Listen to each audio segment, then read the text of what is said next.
What's happening, my friend? Hello, Travis. So, what's with all the kung fu lately? Is it all the martial arts talk we've been doing on the podcast? You were just telling me over the weekend that you did a deep dive into Bruce Lee and the teacher of Bruce Lee, Mr. Ip Man. Ip Man. Yeah, I-P-M-A-N. Ip Man. Is it? That doesn't sound Chinese. Was he Chinese? Well, Ip is pretty Chinese. Yeah, he's Chinese. I-P, not I-M-P? No, just Ip. I-P and then M-A-N. And that's his actual name, Ip Man. What's his first name? Ip. Oh, his first name is Ip and his last name is Man? He's not Jamaican? Here's the thing. Ip Man. He's a kung fu master, so most of the people in the movies call him master. Right. You don't need names when you're The master. the master. Right. It's just the master, the teacher. So it's not Wing Chun. I think it's Wing Chun. Did it inspire you to, did you do any stretching? Did you, do any shadow boxing, leg kicks, anything like that? I am worn out just from listening to you talk about your jiu-jitsu, right? So that was an interesting conversation that Travis and I had about jiu-jitsu and the use of, when you're wearing a gi and they can grab your lapels, and when you're not wearing a gi. Look at you paying attention. Yeah, and then I ended up somehow my wife decided she wanted to watch Ip Man, and she's like, "Oh, I want to watch this, all 4 movies," and so kind of made it a Memorial Weekend thing. Where is it at? Netflix? It is Netflix. And the movies were made when? They're not brand new. The series has been around for a while. The story starts in 1935, but obviously the movie wasn't made in 1935. So it's the story of a Chinese kung fu master, right? And turns out it's based on a true story. Right. I think some of the flying through the air and the multiple spins up 10 feet high. Was it made after The Matrix? Are they doing like that slow-mo spinning rifle shot of kicks? I don't know. I didn't look at the dates on the movie, so there are 4 of them. So it covers Ip Man's whole life. Who plays Ip Man? Some guy named Ip Man. I don't know. I'll tell you who it is. So has anybody seen and have you seen Rogue One? Star Wars? Yes. I think so. Okay, yes. so in Rogue One, there's a character, Chinese guy, who says, "I am one with the Force, and the Force is one with me. I am one with the Force, and the Force is one with me." He's a blind guy, and he's a martial arts expert, and he's got a friend, another Chinese guy that carries a small cannon around with him. But the guy's a blind martial artist in Rogue One, and he's featured. That's the guy. He plays Ip Man? He plays Ip Man. Yeah. Is he blind in Ip Man? No, he's not blind in real life. Only in Rogue One. So he was Bruce Lee's teacher. Yes, in real life. In real life. Yep. It's funny, all the Bruce Lee stories, very famous here in the U.S. You were telling me the other terrible Bruce Lee movie, Enter the Dragon. Yeah. But you never hear of Ip Man. I never heard of his teacher. Right. Well, that kind of makes sense. These movies have been on Netflix for as long as I can remember. And I thought I had watched the first one already, but really I had only watched the opening scene 5 times. So I thought, I've seen this movie many times. And I'm like, oh, wait a minute, that's the first 5 minutes. I don't know anything about it. So the story continues after Bruce Lee comes to the U.S., then Ip Man is still in China. Does he have any other high-profile students? Not that I'm aware of. Ip Man, let me think. Ip Man's wife dies in 1960, and I don't think Bruce Lee has become, like a major student of his. He may be training with him. So I have one more movie, Ip Man 4. So I think that more Bruce Lee will be in that movie. So I don't know when, Bruce Lee came to the United States or whatever. I think he lived in Hong Kong the whole time, though. I thought he moved to L.A. He may have. Wasn't he like a Hollywood dude? I think he was for a while. There's another movie that has Bruce Lee in it that was done a couple of years ago, either won or was up for an Academy Award. It was the movie with it's a Quentin Tarantino movie. Yeah. We always do my this. lookalike. Brad Pitt. Brad Pitt. Yes. Yeah.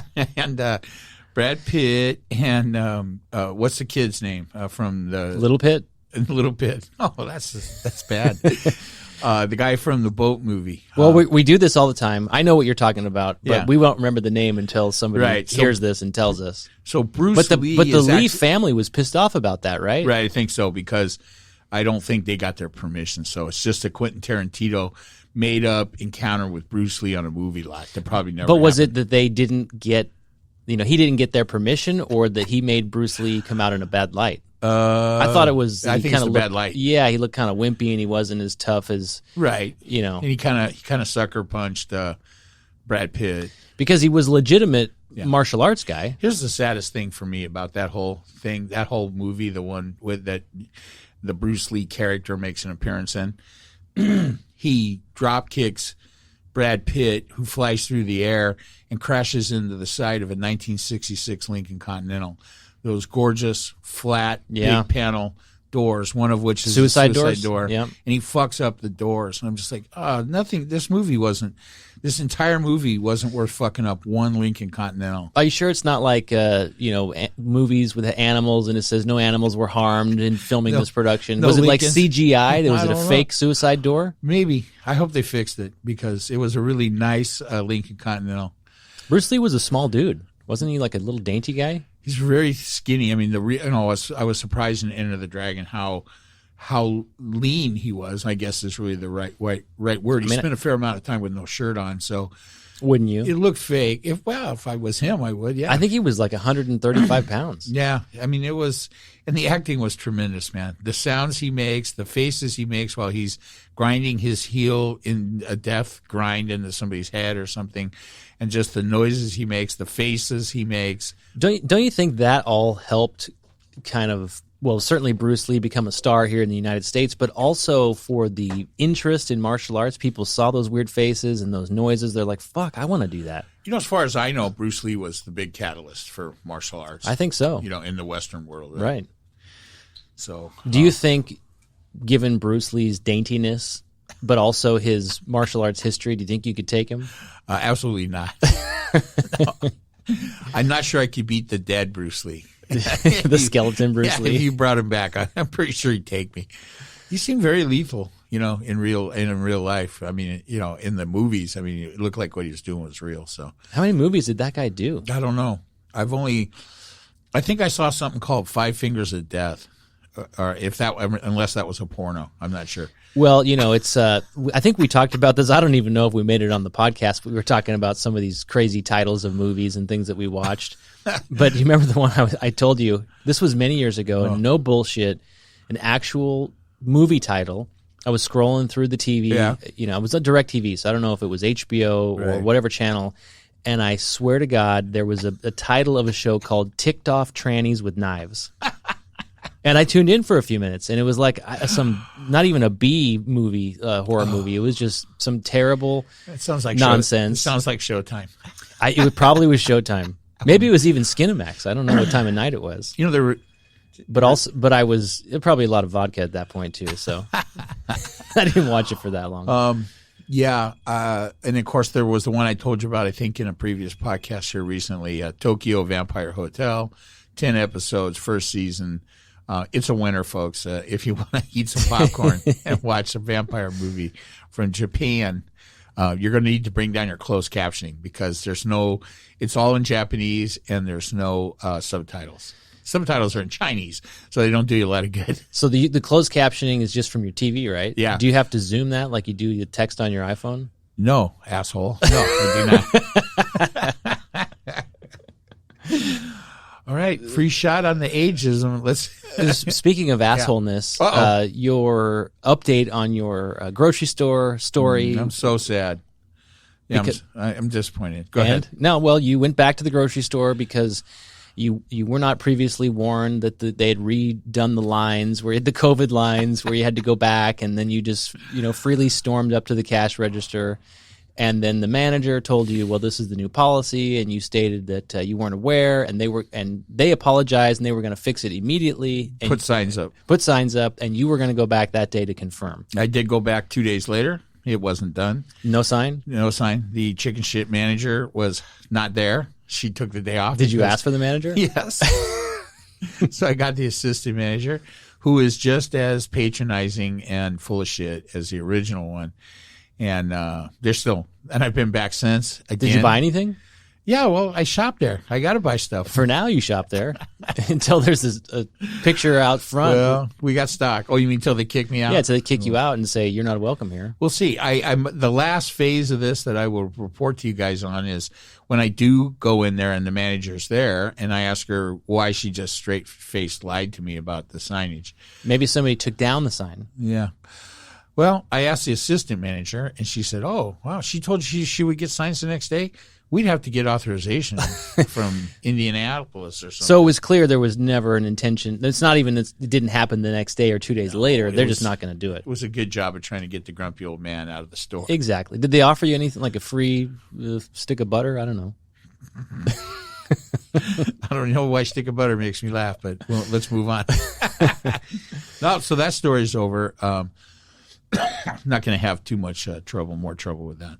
It's just, I went in there on Sunday, and it was just a madhouse. People were standing wherever they wanted to stand, and and the next time I go in there, and somebody tries to tell me where I got to stand in line, it's going to be the big fuck you, leave me alone, and then we'll see where that goes. So what did you buy? That you went back in, you bought stuff, and the lines weren't as long, or what? Or you just knew to go wait in line? What did I do? When I went back, there were people standing behind each individual register, just like the old days. The old days, yeah.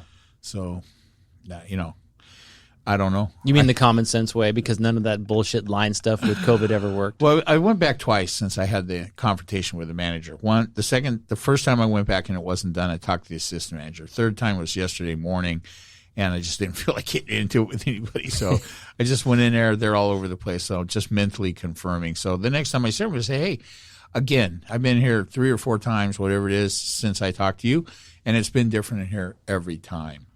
And so we'll see what she has to say. I mean, I'm sure she doesn't give a shit. So, of course not.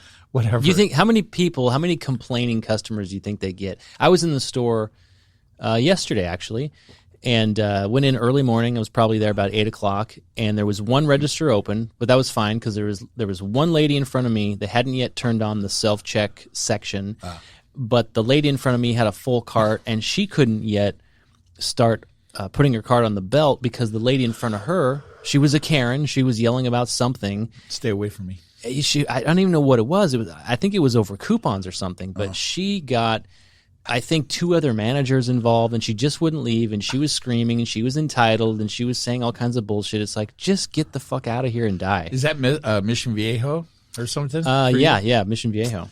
Here's the thing, right? You have an entire city down here full of those people. You think they're all Karens? Pretty much. I'm pretty sure you have to pass the test. So there's more Karens down here, you think? I think so. I don't know. I think there's a lot of Karens in general because everyone's angry. I guess. I was listening to the podcast that has recently posted, and we were talking about this. And it is that people are a little more grumpy, after the COVID. I mean, I think just people in general. And, in that podcast, you asked the question, why do you think people think, it's okay to butt in and try to, make you wear a mask or whatever? I mean, just in general, take the whole COVID thing out of it. I've never been a fan of people trying to talk to me out in public in the sense of, hey, you want to say hi or you want to make a joke? I'm down with that, okay? But if you want to look me in the eye and start bitching at me about something, it's on. It's like butter on popcorn then. See, right? There's your free butter. There's your free butter.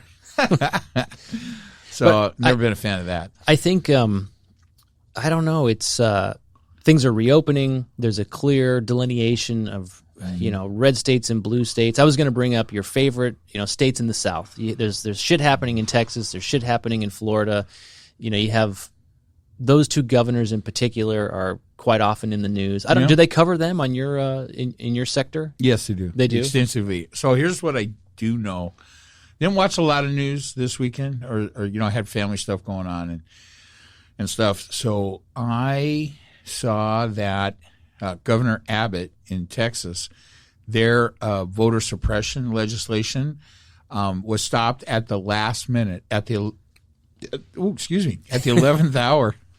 The Democrats in the Texas state legislature refused to show up, so they could not form a quorum. Was this to do the actual voting? This is the actual final vote on the voter suppression laws in Texas.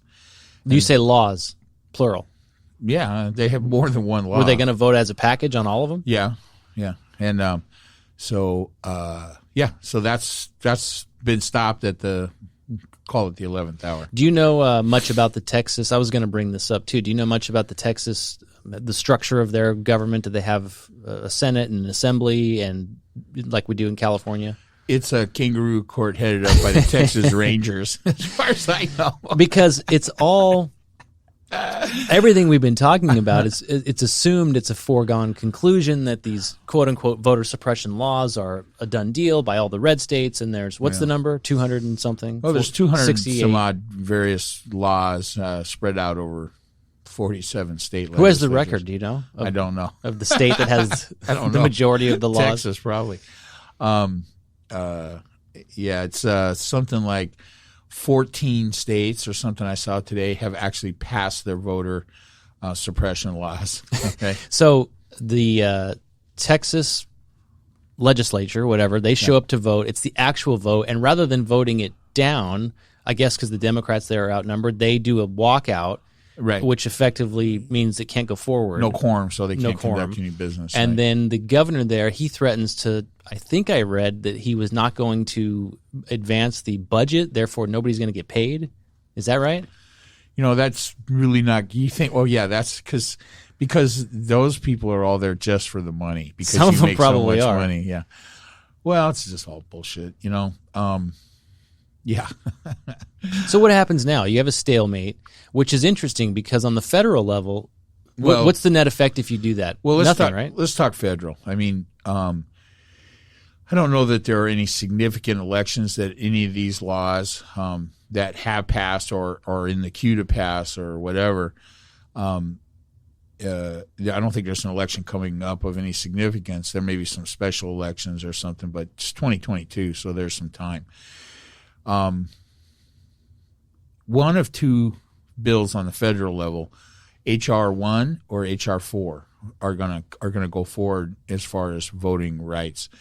HR 1 is a set of laws that is being promoted by the Speaker of the Senate. Our man, I'm struggling with his name. Help me here. The majority guy? Yeah. Chuck Schumer. Chuck Schumer has publicly said that he's going to support and push for passage of H.R. 1. The other Senate bill that's out there is H.R. 4. Well, these are House bills, right? H.R. is House of Representatives? Yeah, Schumer's the House, right? And who's our guy in the Senate? No, I think Schumer's in the Senate. Okay. House is McCarthy? Yeah, so I mean, the HR House is, we're all fucked up today. Yeah, this is a mess. Pelosi in the House. Yes, but it's HR 1 and HR 4, and one of them is HR 1 is the one that is, I think, the newer collection, the newer bill. It would basically disallow all this shit happening on the state level. Well, yeah, and the other one that addresses the same issues is named after the civil rights leader that just passed away last year, and I can't think of his name. So yeah, John something or other, the guy that crossed the bridge, yes, all that. So there's some people that think, hey, they should, all the Democrats, both House and Senate, should be throwing their support behind H.R. 4 because it has this legacy connection to that. Does 1 and 4 conflict with one another? They don't conflict, but I think there's more stuff in 1. So a lot of people think that 4 is a more streamlined, compact piece of legislation that has the advantage of having been endorsed by the great John something or other. Williams. I don't know what his name is.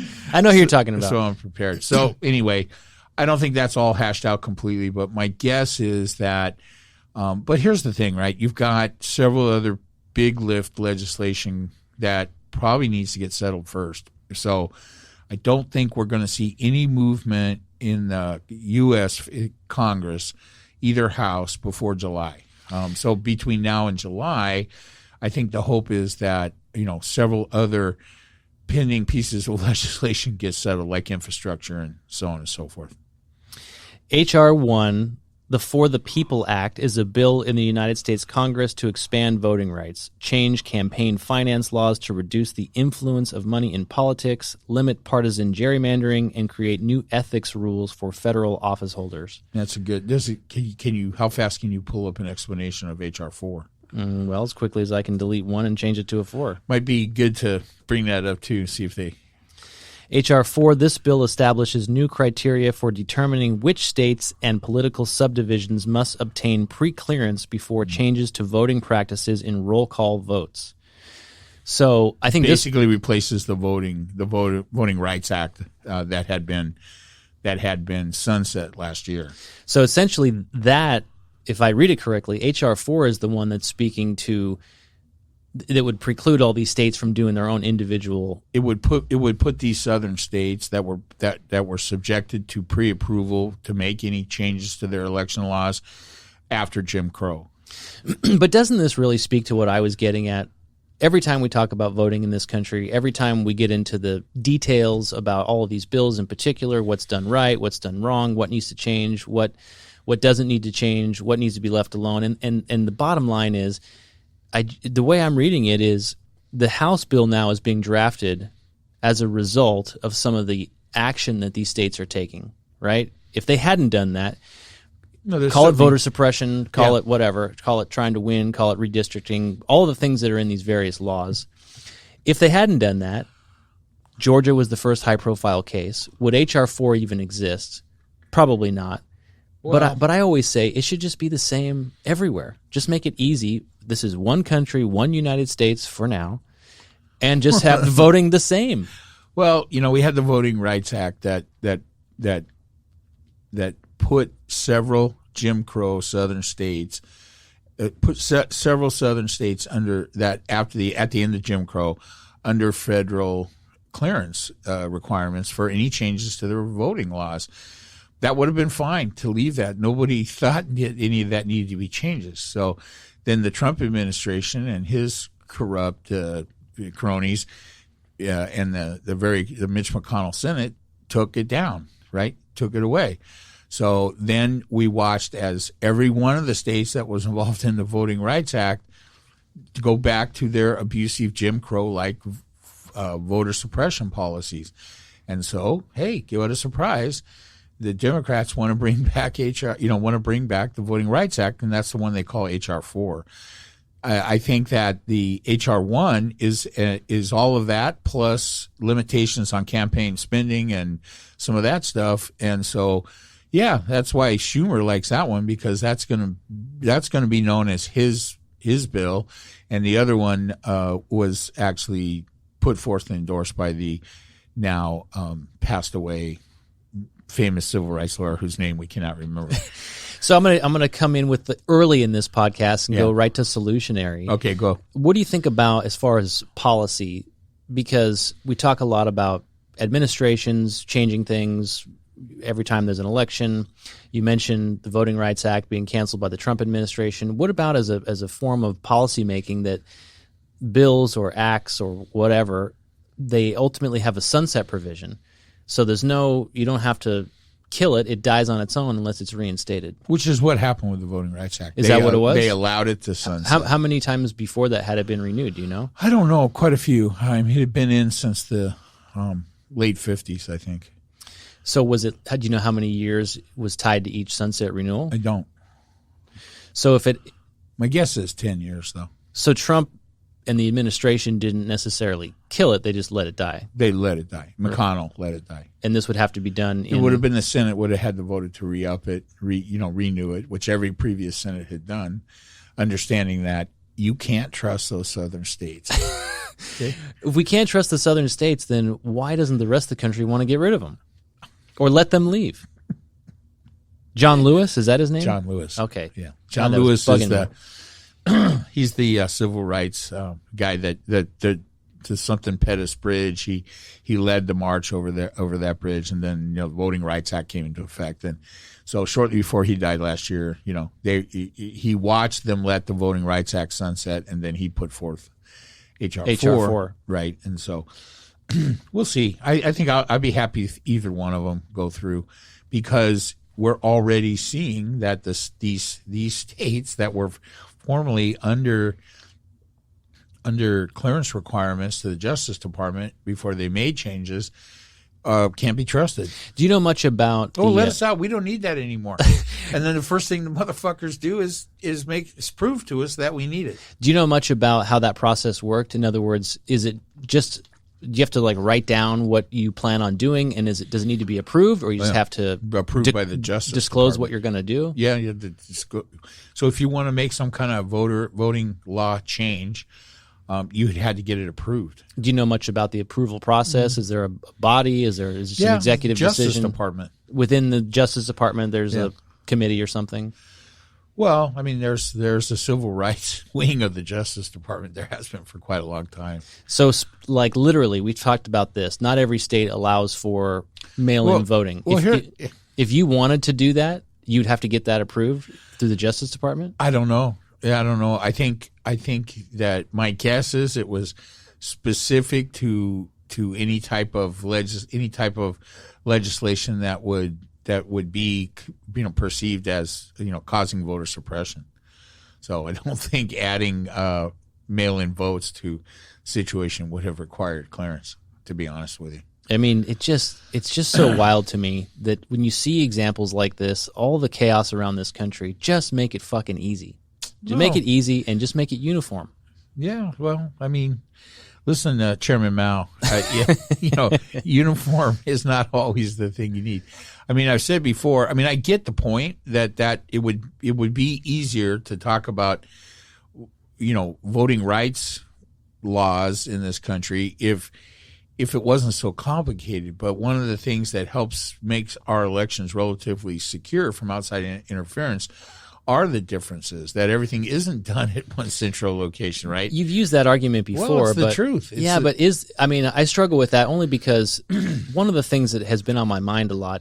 Go ask Chris Wray, the FBI director, if that's not the case. But go ahead. Well, you mean because essentially we're 50 little nation states that are harder to crack, and if one particular state was vulnerable or compromised, then the whole system wouldn't go down? If the 50 states were all doing everything exactly the same way, that would give some outside power, foreign power, the ability to just have to crack one thing. Right now, they can't crack any of it because it's all different, right? So there's nothing they can do.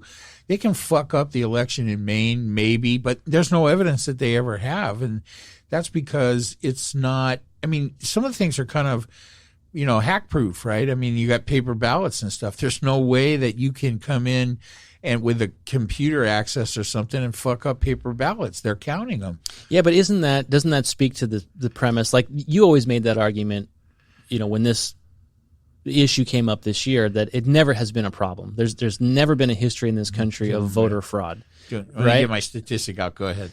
And I was agreeing with you. This wasn't a problem that needed to be solved. Yes, there are things I would like to see done differently, but this wasn't a problem that needed to be solved. So my point is, if it hasn't been an issue, why would we think that just because we go from 50 different voting systems to one, that we would be vulnerable? Because then our enemies only have to crack one. Yeah, but what makes you think they can do it? Well, I don't know if they can do it, but because they cracked the pipeline code. They can do this. You know what we found out? I don't remember when, but I've heard more about that. I'm pretty sure it was over the weekend.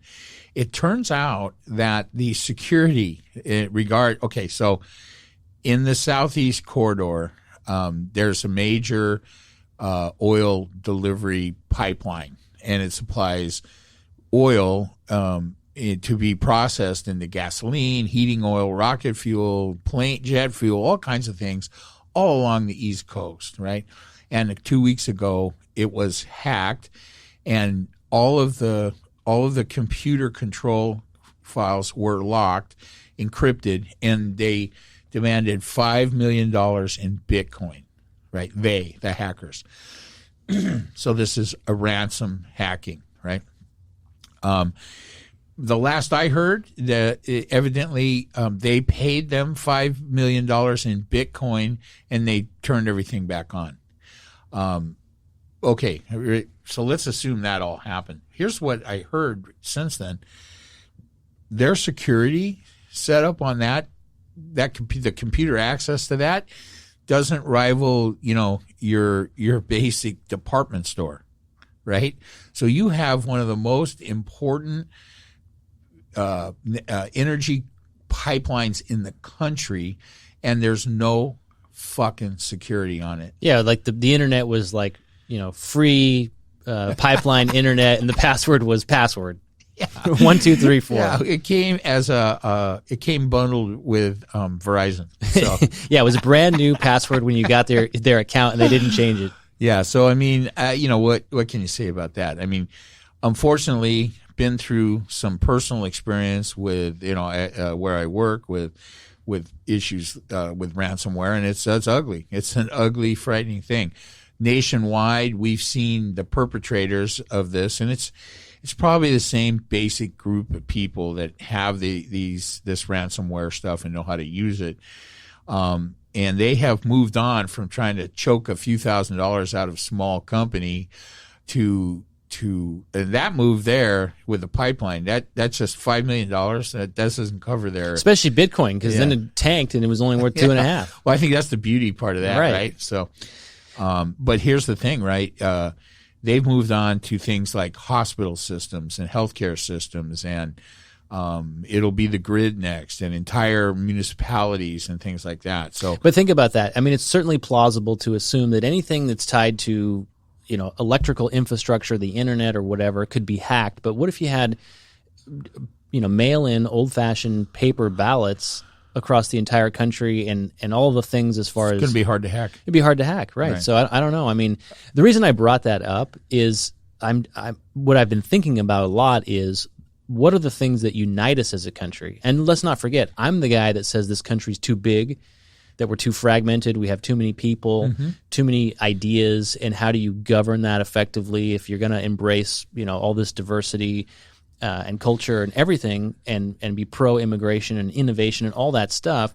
How do you then find the things that unite us? And so, I've been struggling a lot with what are those things? And when you boil it down to the nitty-gritty of the day-to-day politics that you and I talk about a lot, you can't find any? Not a lot. No, can you help me with one? Well, I heard some interesting discussion also recently, I think maybe over the holiday weekend that recently passed, that, the things that unite us are the things that make us Americans, right? And so if you want to move to Spain or Ireland or Japan or Czechoslovakia, it's not going to be easy. You just don't move there and become Japanese or Czechoslovakian or Italian, right? Maybe you can live there, maybe you can move there, maybe you can live there, but you're not going to become Italian, okay? You'll never be Italian. Here, you come to America, you become American, and that's the basic difference between us and the rest of the world. And the things that unite us as Americans don't have anything to do with cuisine or cultural differences or any of that shit, right? So what makes us American? Well, it's a belief that first of all, you can do that people from all over the world can come to America and become Americans, can come to the United States. It's easier to do that than go any of those other countries that you named, and probably every other country on the planet. And it's easier to do that, not because we're stupid and forgot to make it hard, because that's good for us. We want citizens of the world to come to the USA and become American. And then what makes you American? It's not your ethnicity. It's not where you were born. It's not your family history. It's your shared values, right? Some things that we hold, in together with everybody else in the country. And I just don't think that it's damaged to the point that it's time to chuck it or anything like that.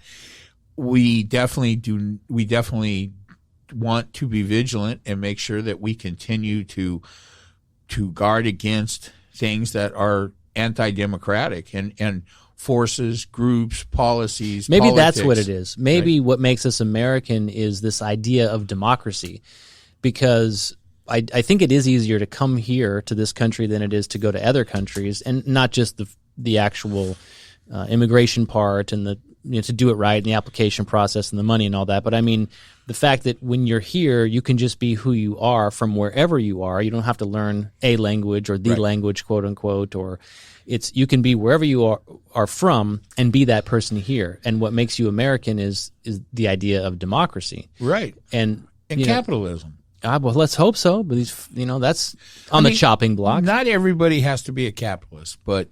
So, I mean, there are many government jobs that don't require you to be an active capitalist if that's not your thing. I think probably if you despise capitalism, you probably need to go to a different country. I don't think there's a place in America for anybody that holds the political view that capitalism is some kind of evil.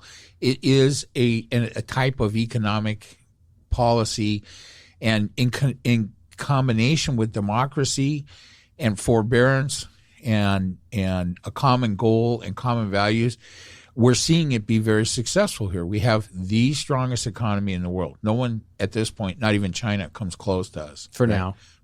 But do you think it's dangerous to have people, elected officials, who are anti-capitalist, like these crazies on the left that I was talking about? And you always try to reassure me that they are not, the what do you say? They're not the ones in power. They're they're the minority amongst that group. I love this discussion. So, I mean, let's lay it out. And recently we discussed AOC and Ilhan Omar and a few other ones that probably are not your biggest supporters of capitalism. Well, they're anti-capitalism. I think what they're anti things being unfair. And I think that they are people that come from a side of life where they are exposed to people who are being to cultures, communities, and people that are being marginalized, taken advantage of, and discriminated against, often in official capacities. Right? As a nation, we realize what just passed, the 100-year history of burning down the city of Tulsa by white people. Okay, it's a fact. It happened. White people went in there, killed, shot, burned, lynched, and then razed the city. And nobody, not a single person ever went to jail. There was never any investigation. No federal or state authorities in Tulsa, Oklahoma came to help any of those people.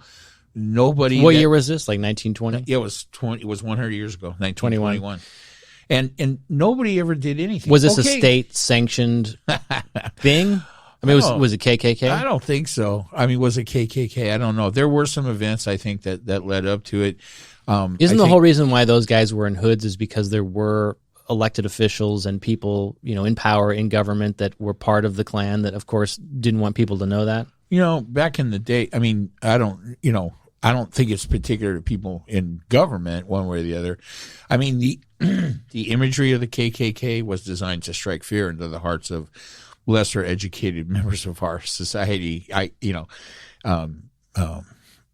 the black community, right? It was scary looking. It had a lot of imagery from things that their cultural backgrounds told them were scary as fuck, right? Really? What are those fucking things? Sheets. Ghosts. Yeah, ghosts. Right? Fire burning crosses on their lawns. I mean, it was a terror squad like none other, right? I mean, we have talked so much since 9/11 about the terrorism, that sometimes very infrequently touches the shores of America. Oklahoma City, hello, homegrown terrorists, not foreign. What was the KKK was the largest, whatever you want to call it, hate group, or let's call it what it is, white supremacists. White supremacists. Thank you. Yeah. What were their peak numbers? Do you remember? I do not. But I mean, you can go back and look. There are pictures of 250,000 KKK gathering in the middle of New York City, I don't know what it was. Are they deemed a domestic terrorist group now? Well, I mean, You know, I'm not an expert on this, as we often say, but my understanding is that we don't actually have an official designation of domestic terrorist.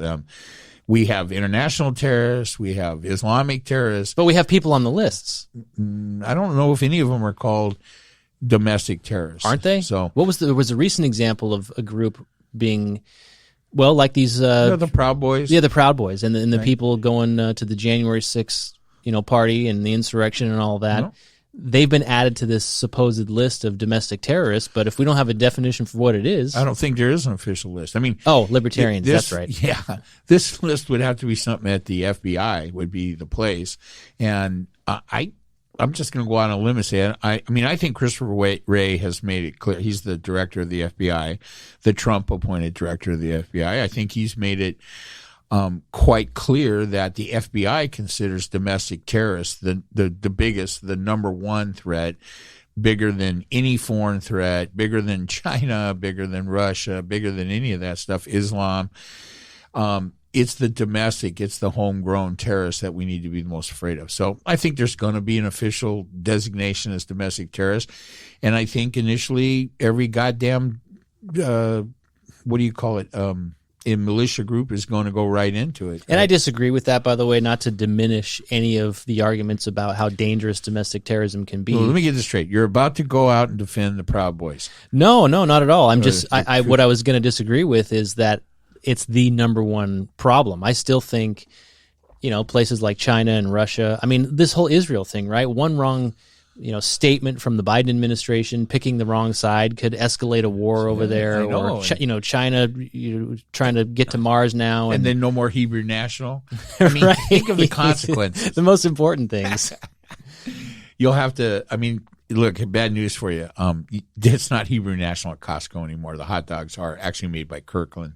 Is it all just Kirkland hot dogs? Kirkland wieners. Here's the thing: Hebrew national hot dogs, and what was the other thing they had? Whatever the hell they called it, sausage or something. The original ones, they had all the Costco's, right? For $1.50, you get the giant hot dog and the cold drink, and all the condiments you can stick in your pockets out of those machines, right? That was all Hebrew National. So Costco was, I mean, they went to Hebrew National and said, hey, we need we're running out. We need more. And Hebrew National is going, listen, this stuff is kosher, and that's as fast as we can make it. And we're not going to be changing our processes because they're kosher and they're good for them. Yeah. And so the Costco said, no worries, no problem. And they just decided to make their own.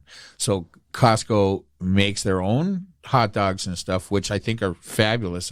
You're talking about the hot dogs that you go outside of Costco and get, right? And you can buy them inside, Dinner Franks or whatever, right. All of that stuff. So those Kirkland, so they're going, well, look, we don't have to be kosher. It was just a nice thing. You were a good brand. You were doing a great job, but that's not really important to us. We're Costco. Yeah, we need it now. Yeah, so that's why they don't use Hebrew National. But they're not going to bring it back. Like, it was okay when Costco ran out of toilet paper.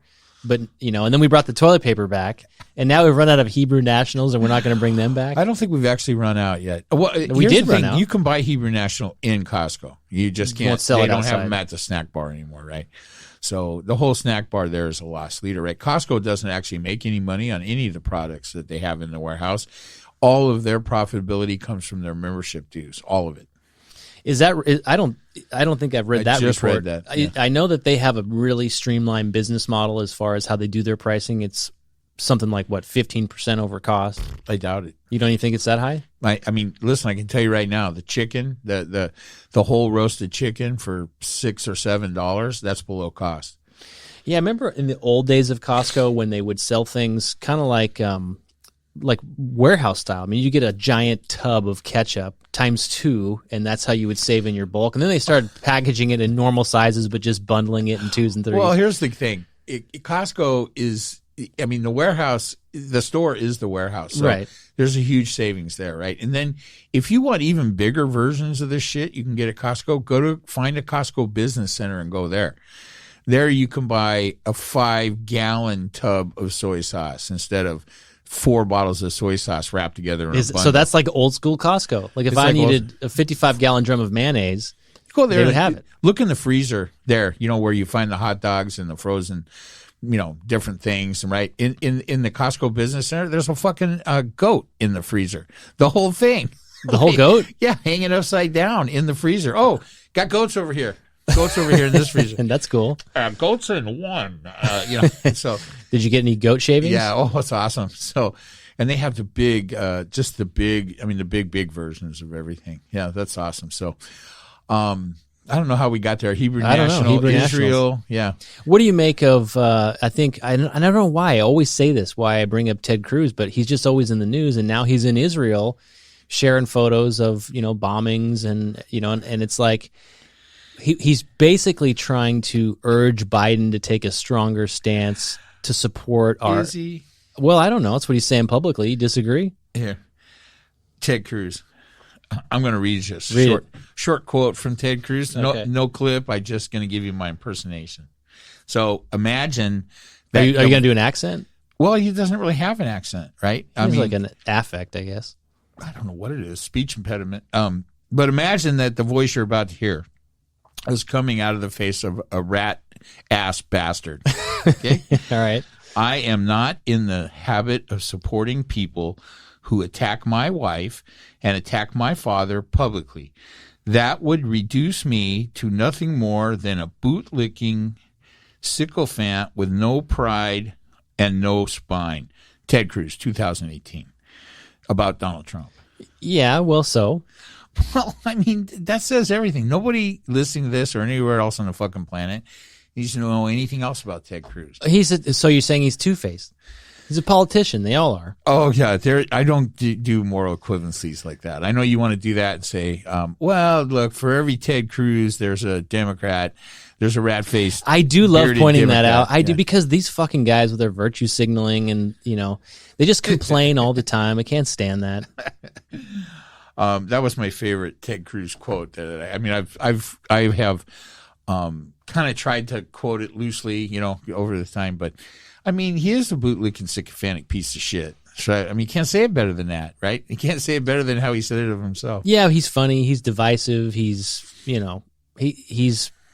I don't even know if he's trying to be a disruptor. It seems to me these days he's really not even trying to solve problems, and I'm being serious. It doesn't seem that he's actually trying to, advance the Republican agenda for better or worse. Yeah. It just seems like he's trying to be a disruptor. What was the group prior to all this horseshit with Trump and everything? There was a different group of Republicans that had come in, something Tea Party, right? The Tea Party. Ted Cruz was a big.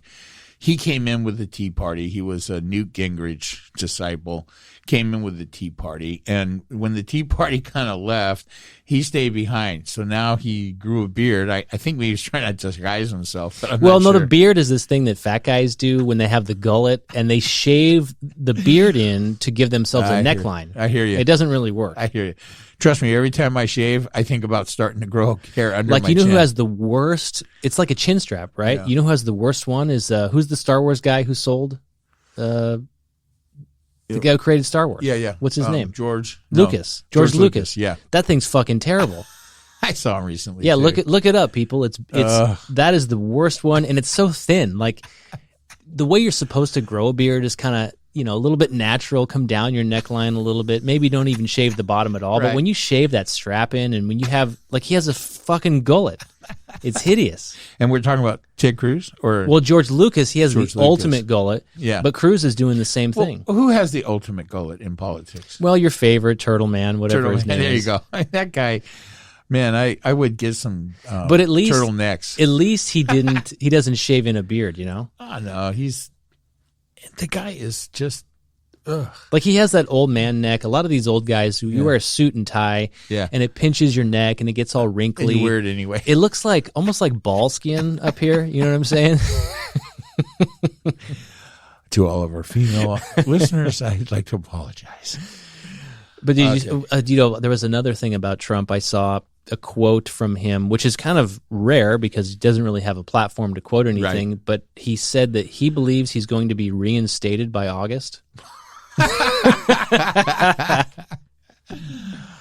don't think that statement deserves anything more than that very boisterous laugh coming straight up from my, considerable belly. Do you think it's the ultimate fake it till you make it attitude? I think that we're seeing a really terrible extension of a lifetime practice of just being boorish and over loud and obnoxious. And I think it's a business practice that he learned from his father, the well-hated Fred Trump. And I think that it's the method that they used in business in New York all those years. And I don't know, from what I can tell, not overly successful, but I guess it depends, if you're willing to be. I mean, let's all remember what Donald Trump was before this presidential thing started. He was a laughingstock. He was a joke. He was a punchline. Well, that's not necessarily true. The guy had a hit TV show. I mean, there was a period of time where he was mainstream and he was. I hate to tell you, but only people without any actual shit to do sit around and watch reality TV shows. I get all that, but think about it. He was on a major network. He was on NBC for, was it 10 years? I don't even know how long that show ran. It was a long time. It was a long time. And when you talk about making it to primetime TV, like they would never invest in a guy like that now. Never mind Trump himself or the fact that they don't want to create another Donald Trump. I don't know if they created him or if they just gave him a platform to be the dick who he was, but in this world of cancel culture, I mean, you could never do that anyway. But what do you think? I mean, I think that it's not going out on any kind of plank here to say or limb that NBC is responsible for this fucking mess, right? They created this fictional character that Donald Trump became, right? And he doesn't really exist. He wasn't the head of some mega corporation. Trump Enterprises is a corrupt, closely held family business based on illegal business practices in New York, and always was a small family-owned and run company. He wasn't the head of any big company whatsoever. Yeah, but it was big dollars-wise. They're moving a lot of money through there. Do we even know? Pretty quick, Cyrus Vance, the district attorney in the south end of New York, has 8 years of his tax returns now, and he's sharing them with the district. What period? I don't know exactly the 8 years. So I think, and I'm pretty sure he's sharing them with the district attorney of New York State, Letitia Cruella DeVille. I don't know, whatever her name is, and so we'll see. I mean, I think the shit is about to hit the fan. What could possibly be in there that's going to hit the fan? I mean, you've read tax returns, How about right? this? And are they corporate tax returns or are they personal tax returns? No, I think they're Trump Enterprise tax returns, as far as I know. Yeah. So, I mean, I've read a lot of business tax returns. What do you think? Do you think he maintained any kind of division between himself and that company? Well, probably not. But I'm just trying to think here what you would get $250,000 out of the company and pay off this porn star. So my wife Melania, who is 20 years my junior and could probably beat the shit out of me, doesn't find out I fucked this porn star behind her back. She should have taken a page out of the Tiger Woods saga and just used a golf club and beat him. I wouldn't blame her. So I mean, I have no respect for Melania whatsoever. She's just a Eastern European hooker. Yeah, but I mean, you just learned that? I mean, why would she ever be with Donald Trump even before he was President Donald Trump? I always thought she was, right? She wanted, was she a citizen when they first started dating? I don't know. But here's the thing. She is now, right? They use corrupt immigration policies to bring over her whole family. The exact chain migration policies that... When? Before he was president? Cheeto Baltimore. Yeah, well, while he was president. That I can understand. I don't agree with it, but I understand, right? If you're going to abuse the power of the office, at least do it when you're the president. Oh, my God. But go back to these tax returns. I don't know what would be in there that is the smoking gun people think. I mean, it's going to show probably a lot of depreciation schedules, which is going to be the reason why he hasn't paid so much tax. It's going to show assets that he's depreciated. It's going to show shit that he can legitimately write off. It's going to show that he lied to lenders. And that's not going to be in a tax return. Yeah, it is. If he evaluated properties at certain amounts and told lenders different numbers, that's illegal. Yeah, I don't disagree. But what I'm saying is, what's the chain in the tax return? Like, let's say it's going to show he owns 10 golf courses, right? Or whatever he was saying is worth X amount of money to get loans to buy those things. Hotels. So he's going to state the properties and their overall worth. But yeah, when he goes to get a loan, he's going to say they're worth $10 billion each. When he files his tax return, that same property is going to be $750,000. Yeah, but that's going to come out to be untrue. That'll be fraud, and then probably racketeering. Right, I've already said this, right? And recently, Cy Vance has already brought in the criminal consultants to look over the tax returns so that they can figure out exactly how many racketeering charges are going to hit them with, how many, just falsely valuing your property and so forth. But even still, how dumb is that you can just state a property is worth X amount of money? Why is there no appraisal process? Why is there no official vetting on the other end? If you go to a bank and you say, I want to refinance my house and it's worth $7 million, and without disclosing too much, your house isn't worth $7 million. Mine? No. Yeah. But you said to the bank, it's worth $7 million. I want to do the cash out refi. Right. They wouldn't just give you the money. Oh, okay, Mike. Thanks for being honest with us. They're not just going to give you the money. Well, a lot of stuff goes into that, right? How much money do I already owe this bank on the backside? How many other shady deals have I gone through with them? I mean, when you deal with outfits like Deutsche Bank and stuff, right? They're well known for being an international money laundering concern. They go right back to the Nazis. Deutsche Bank, I mean, come on, right? All the managers have little Hitler mustaches. You can check that online. And yeah, so I think there's criminality there. I mean, they're going to turn the businessman, look in all the pictures, and in between Trump and Eric and Trump and Melania, there's all these pictures of this guy. I can't think of his name. He's the money manager, whatever. Yeah, the old guy we've talked about. He first came to the Trump organization to work for Fred Trump. He's really the guy that runs the numbers. Donald Trump is too fucking stupid to do the money for an outfit like this, right? Yeah, it's like any second or third generation business. If you're not the guy who started it, you don't probably know the details about how to get the money or where it comes from. Trump is a silver spoon. I'm a self-made man, except for the $400 million that my father gave me. And he stole half of it from my now dead brother. If we've learned anything about Trump, let's compare the Trump that we now have learned about. I haven't had a good Trump bashing for a week, so go ahead. Compared to the NBC show that he had, where he was propped up to be this international businessman, like you said, head of a multi-billion-dollar company, large corporation, and all that. Completely fake, all of it.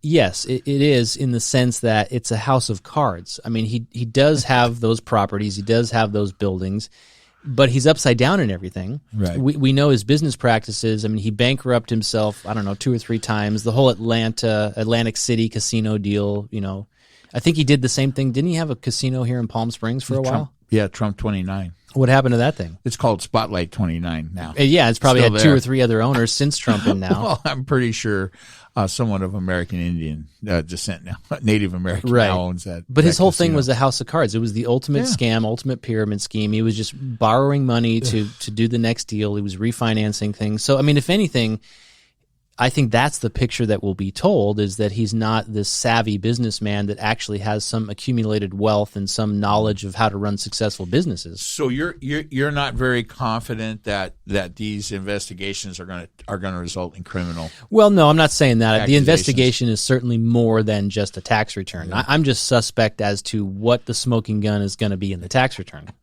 It's going to be the valuations are going to be fraudulent, and then. What do you think is going to be the outcome for Rudy Giuliani? I don't know. Is he? I haven't really followed up on that story since they broke into his apartment. Did he go back there? Is he living there? I don't know. He did. They haven't actually filed any charges. Did he contact that hooker again and invite her back? I got you $250. I can get you more next time. Wasn't she a Borat hooker or something? Borat Weren't they filming an episode of Borat? Or am I getting my story mixed up? He's in the new Borat secondary. Isn't that where that of the new movie or whatever the yeah? Isn't that where that comes from? He's in. They do he's some in it. fake interview. Yeah, he lays down on a bed and the hooker he gets a boner and the hooker works it or something. I mean, the guy's an idiot. Okay, I mean, in the middle of everything that was going on, he shoots sexually ridiculous scenes in a movie, right? I mean, come on. The guy is, well, he didn't know he was in a movie. I guess. I don't know. I hope not. I don't like Borat or whatever his name is. Sacha Baron Cohen. Sacha Baron Cohen. I don't like him.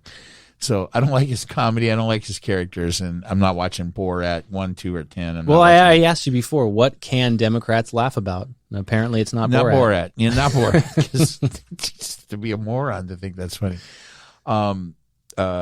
It's so funny because Debbie thinks it's funny. Some of his shit's funny. Well, maybe, just not to me. And then I'd have to watch it to find out. That's not going to happen. You watch, kung fu movies. 7 hours. Yeah, 7 hours of kung fu. I'd rather watch 100 hours of kung fu than 1 hour of Borat. So I can watch kung fu a lot. Yeah. So I think he's in trouble. Let's see who else. I think the money manager guy, the Trump guy, the old timer is going to eventually, turn state's witness against the Trump organization. They do feel that. And Michael Cohen has said publicly that once that happens, that will lead to personal criminal activities being exposed by Donald Trump. So I don't have any particular reason to trust Michael Cohen, except I do for some reason. Because you want to. Well, I mean, I'll be willing to think about it. So here's what I'll tell you and promise the viewing audience or the listening audience. I will think about why I believe everything I hear Michael Cohen say. But I think the main reason is he took the fall for Trump, and Trump took a shit on him. Yeah, and you want to see some revenge. Yeah, I think that he deserves it. I think that Trump is so full of his own narcissistic nonsense that, and he was president of the United States, and he thought he could just crush Michael Cohen under his corrupt justice. You want to see department. the good guy wins. Well, if the Trump presidency was like the Empire Strikes Back, you want to see the Return of the Jedi. Listen, now. I just think Michael Cohen has the information, and he's been pretty forthcoming, and he seems to enjoy himself when he's telling whatever reporter it is on MSNBC about what Cy Vance and the SDNY is going to find, about Donald Trump, what's going to happen to him in New York, and then let's not to mention some other numbers I became aware of: 250 individual personal civil lawsuits against Trump. Right? Seems kind of low. Okay, well. I mean, definitely take a number. These are new lawsuits since he left office? Yeah, these are lawsuits specifically about January 6th and his culpability. Wow. Didn't he have lawsuits before that, for Trump University and whatever else bullshit? Did all that go away when he was, because you can't charge a sitting president, right? I had this discussion at my dinner table not too long ago. Here's a news flash. There's no law that says you can't charge a sitting I think you told me that. Right? But they don't. But they don't, because there's a memo in the Justice Department. We'll see. That's not written in concrete, stone. It's not even like sticky cardboard. Are you sure about that? I'm 100% sure. I mean, you think if they were going to break the mold on any president, it would have been Trump. To say, hey, folks, like what I mean is to remind everybody, hey, listen, it's not really a law. It's just a kind of a tradition, but that. That was talked about ad nauseum. Why didn't they do it? Because the Justice Department was in Trump's pocket. So, Bill Barr was the head of the Justice Department.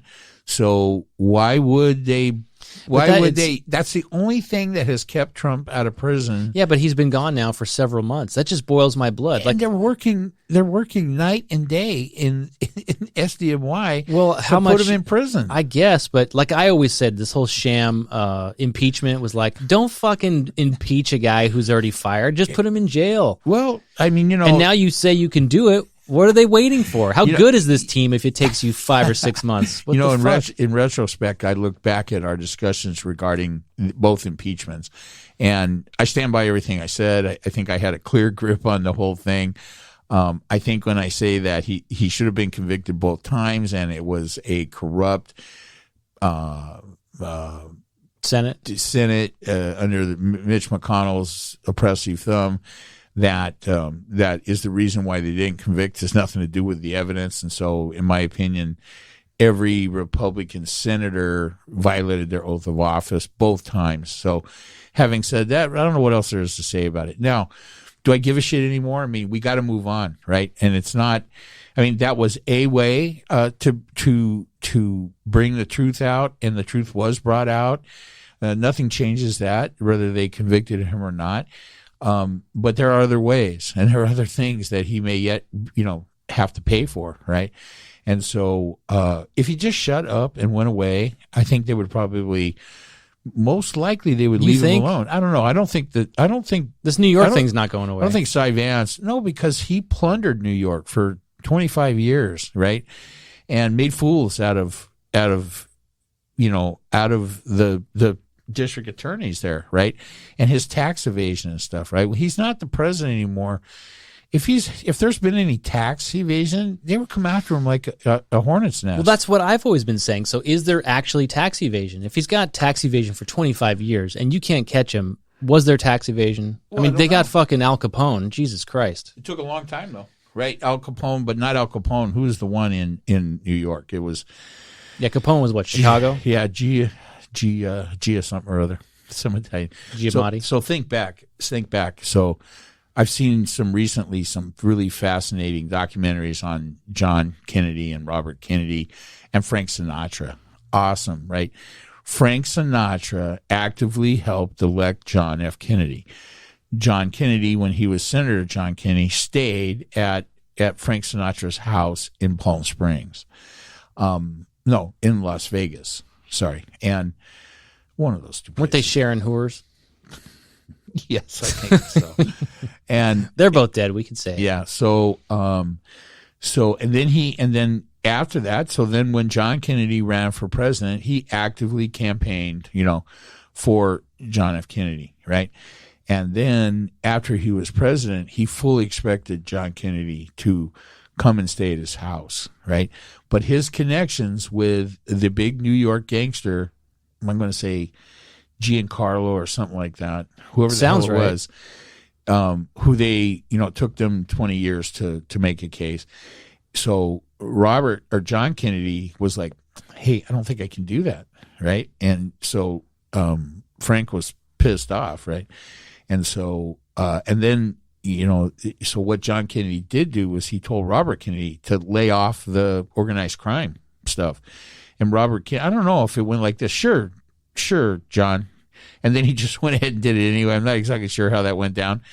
But Robert Kennedy was making it his claim to fame to go after and prosecute the Cosa Nostra. And look, don't have any doubt that's why he's dead. They killed him. I don't. Sirhan? Who? What? Why? When? Where? That guy was. I mean, didn't they kill that dude in jail? He died in prison. Sirhan. Yeah. So someone had put the hit out on him, so he couldn't say who hired him. And the guy that killed John Kennedy, Lee Harvey Oswald, was killed by who? The guy that the Russians. You think Lee Harvey Oswald? You think Lee Harvey Oswald was the sole Kennedy shooter? No, I don't think so. I think he was some kind of CIA operative. So I think there was. Remember, J. Edgar Hoover was around during all this time. He was a far right wing. I mean, the guy's the original domestic terrorist, J. Edgar Hoover. I think somebody on the inside of the Secret Service was part of it. I think so, and they're just talking about the guy that killed Lee Harvey Oswald, right? The guy that that guy got assassinated before he could even go to trial, right? That was Jack Ruby. So right now you're going to hear, because there's some kind of anniversary, Jack Ruby, the trial that nobody talked about or whatever. So Jack Ruby had gotten authorization for a new trial, but he died in prison of cancer. that's a little suspicious too. But Russian underwear poison. yeah, there you go.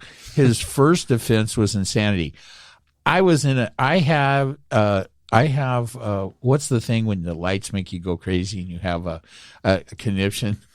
What was this thing? He was in some kind of what they call a fugue state. Was he on LSD or something?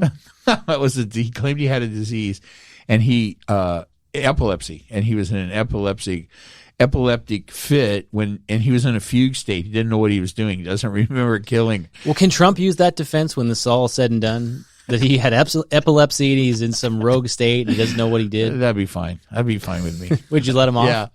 So that's what Jack Ruby said. But then he got new lawyers and had already got authorized for a new trial. Had he just pled guilty to shooting Lee Harvey Oswald, he would have got 5 years and then been out on probation in a very short period of time. They think that he was going to get a retrial, but then he died, that would have been the defense they would have used, and he probably his sentence would have been reduced to probably 3 or 4 years in time served.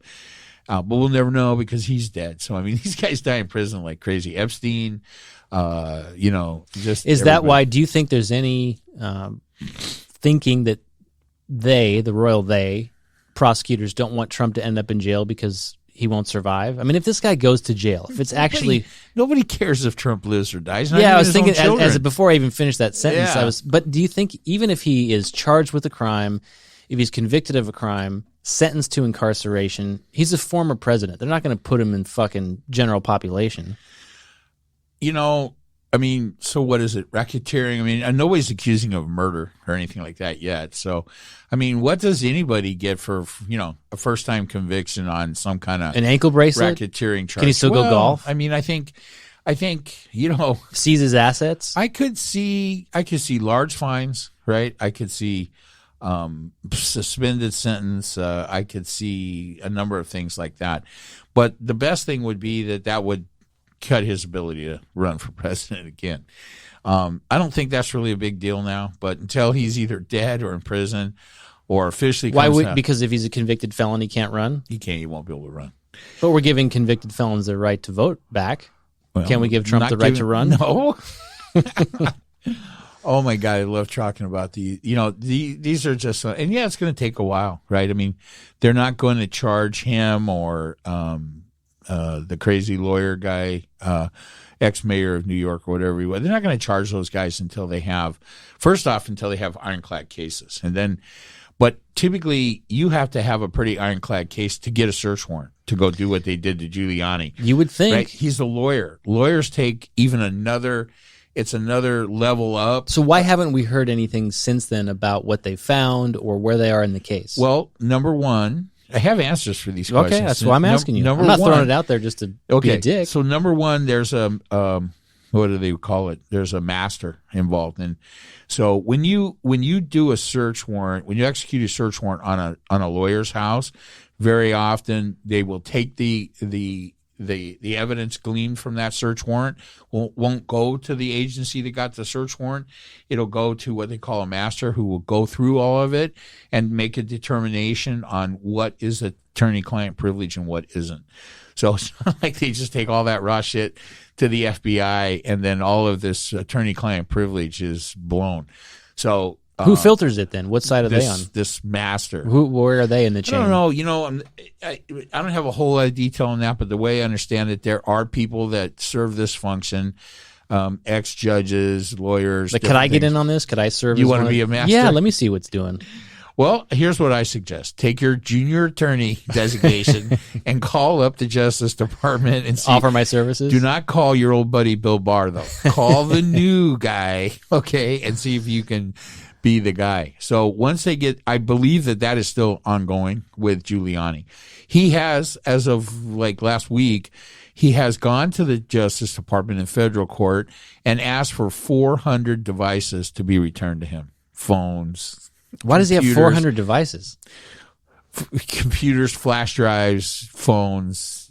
He's got offices. He had some kind of quasi-legal practice. Files, whatever the hell it is, hard drives, right? It's a lot of stuff. And so the judge says, listen, buddy, clown boy, you have not been charged with anything. So your shit is with the master. And so you don't have any grounds to ask for anything back. So just shut up and get out. And we'll call you when we're interested. Will he get his stuff back? Well, eventually, after they've taken everything out of it that's not attorney-client privilege. And even that, depending on the crimes that eventually, might be charged. What if he's exonerated?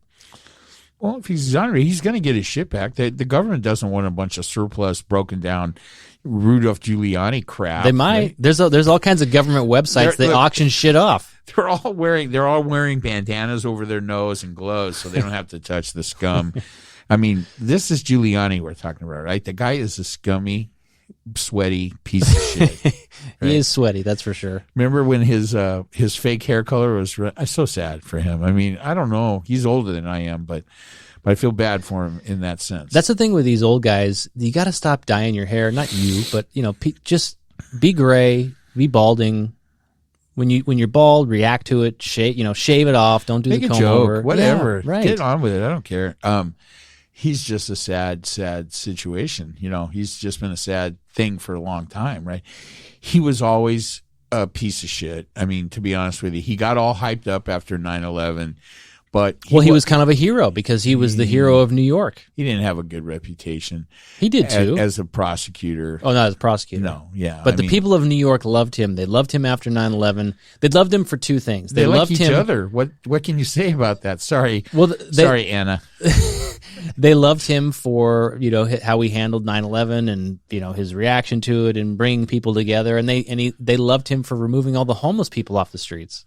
I don't know about that. Was that him? Or? Yeah. There was, Did they love him for stop and frisk, or was that somebody else? That was a different lawyer. Huh? That was a different man. I don't remember, but maybe those are some of the things that maybe made him, tarnish his reputation. I don't know. I mean, so what a shocker. The mayor, the former federal prosecutor, then mayor, becomes the personal attorney to the president of the United States because they're cronies, right? So, it's this asshole that goes to the Ukraine and illegally tries to perform State Department functions without an official designation. Hey, I'm the attorney for the 45th president of the United States, Donald H. Who gives a shit? That does not give you're not a State Department staff member. So therefore anything he says isn't legitimate or valid. It's illegal for him to talk on behalf of us, the United States. But he's not, because he's not an elected statesman. Yeah, but the things he was doing in Ukraine will come back to show that he was performing State Department functions, and that's illegal. But if he doesn't have the official capacity to carry that message, then isn't it just like me and you going over there and say, our president sucks? Yeah, if you and I go over there and make appointments with Ukrainian officials and pay them money and try to buy information or get them to do stuff or make promises to them on behalf of the United States, we're going to jail. That's bullshit. That's illegal. That's such bullshit. Like, okay, we've been talking a lot about... You want to go to Ukraine and buy little babushka dolls or something? Go for it. Yeah, but we were talking a lot about martial arts, right? A lot of this martial arts guy, Steven Seagal. Yeah. You remember him? Yeah. This fucking... Yeah, fat, when ponytails were cool. Fat jackass. Yeah. Now he's so fat. And talk about hair. He's doing the spray-on thing. Like, if it rained... He probably couldn't go outside because his hair would melt down worse than Giuliani. Turn into an oil slick. Yeah, but he now, I think, is working in some official capacity with the Russians. Oh, my God. Like, literally, he's on the payroll now. It's been well known. Who isn't on the payroll for the Russians? Yeah, How about this piece of shit, Mike Flynn? Yeah. Remember that name? Yeah.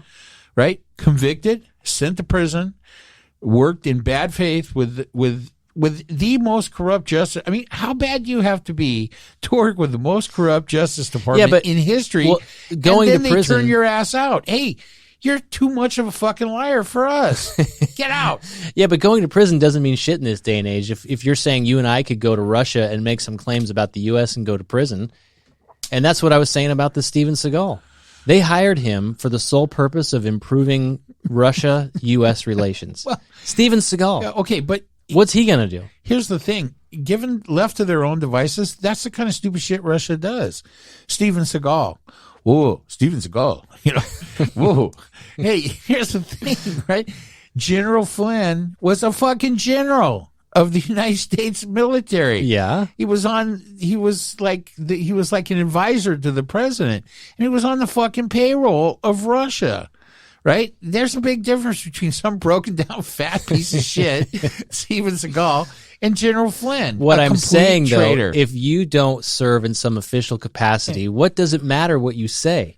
Yeah, well, I mean, like Dennis Rodman, he's another one. He's like, the official stepson of little fatty over there in North Korea. Rocket Man? Yeah. He's like he's not in prison. I mean, for other things. But why should he be in prison for going to North Korea? He should be in prison just for the tattoos. I mean, that alone, I think, is imprisonable. The best Dennis Rodman story was, remember he was actually married to, remember that supermodel, what was her name? Carmen something? Carmen Electra. Carmen Electra. I think he was married to her at one time. Wow. And then, of course, he always had other women. And so one time she walked He's in on another him. guy that just needs a bath, as far as I'm concerned. Why? Because just look at him. It's like, could you wash that shit off? What? This is my skin. Just wash it off. What? Because he's grimy or what? Just look at the tattoos and shit. So he makes me want to take. Just talking about him makes me want to leave and go get a shower. So, the point is, I'm these stopping guys. at the Y on the way home. Go ahead. These fucking downtrodden countries, North Korea, Russians, God knows what other country, they want to have some piece of America. They want to have, what they think is some type of a piece of the American culture. These washed up celebrities, they want to get inside. They want what do they want? Do they want these guys to carry the message that these, dictatorial regimes are not bad, they're not evil, and we should all play nice? Or do they want Kim Jong-un likes basketball? That's the message. Yes, exactly. Right, and that I'm not the horrific, murderous monster, psychopathic, bad haircut piece of junk you think I am. Right? But I like basketball. I like American basketball. That makes me okay, yeah? Is there any other kind of basketball? American basketball? One of the few sports that is all American all the time. Isn't it going around the world, though? Aren't they I think a lot promoting that? Yeah, which actually... I think every culture with a prison system has a basketball outfit. Probably. Right. They're trying to promote it in China. Like the NFL is trying to grow football in South America. They're trying to grow it in Europe. NBA is trying to grow in places like China, which I don't even know if the goal is to have some type of global league where you're traveling back and forth all the time. Who gives a shit? Right. What do you think about companies, whether they're sports franchises, or sports outfits like hockey or basketball or football, going to China, making nice with them so they can play games there and, get money from Chinese citizens, whatever other business they think they're going to do there. And what do you think about other companies like, say, Google, Amazon, Facebook, going to China? And so what happens when those kind of companies have a lot invested in China, and then China says, hey, you can't shit talk our international human rights policies, basketball, football, right?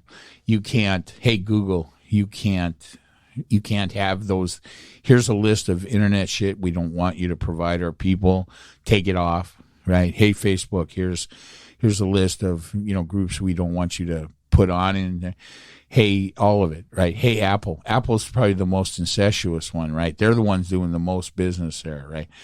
Apple, Huawei, Apple phones. It's dangerous. It's all dangerous stuff, right? So do you think about that? Do you think that should all just be wide open and do whatever you want? I mean, part of the American shared values that we mentioned earlier would be the ability for large American sports and manufacturing companies and social media companies to be in China, but at some level, they're going to have to kowtow, to use a Chinese term, to what these very communist, authoritarian, dictatorial regimes are going to tell them they can and can't do. And what do you think about that?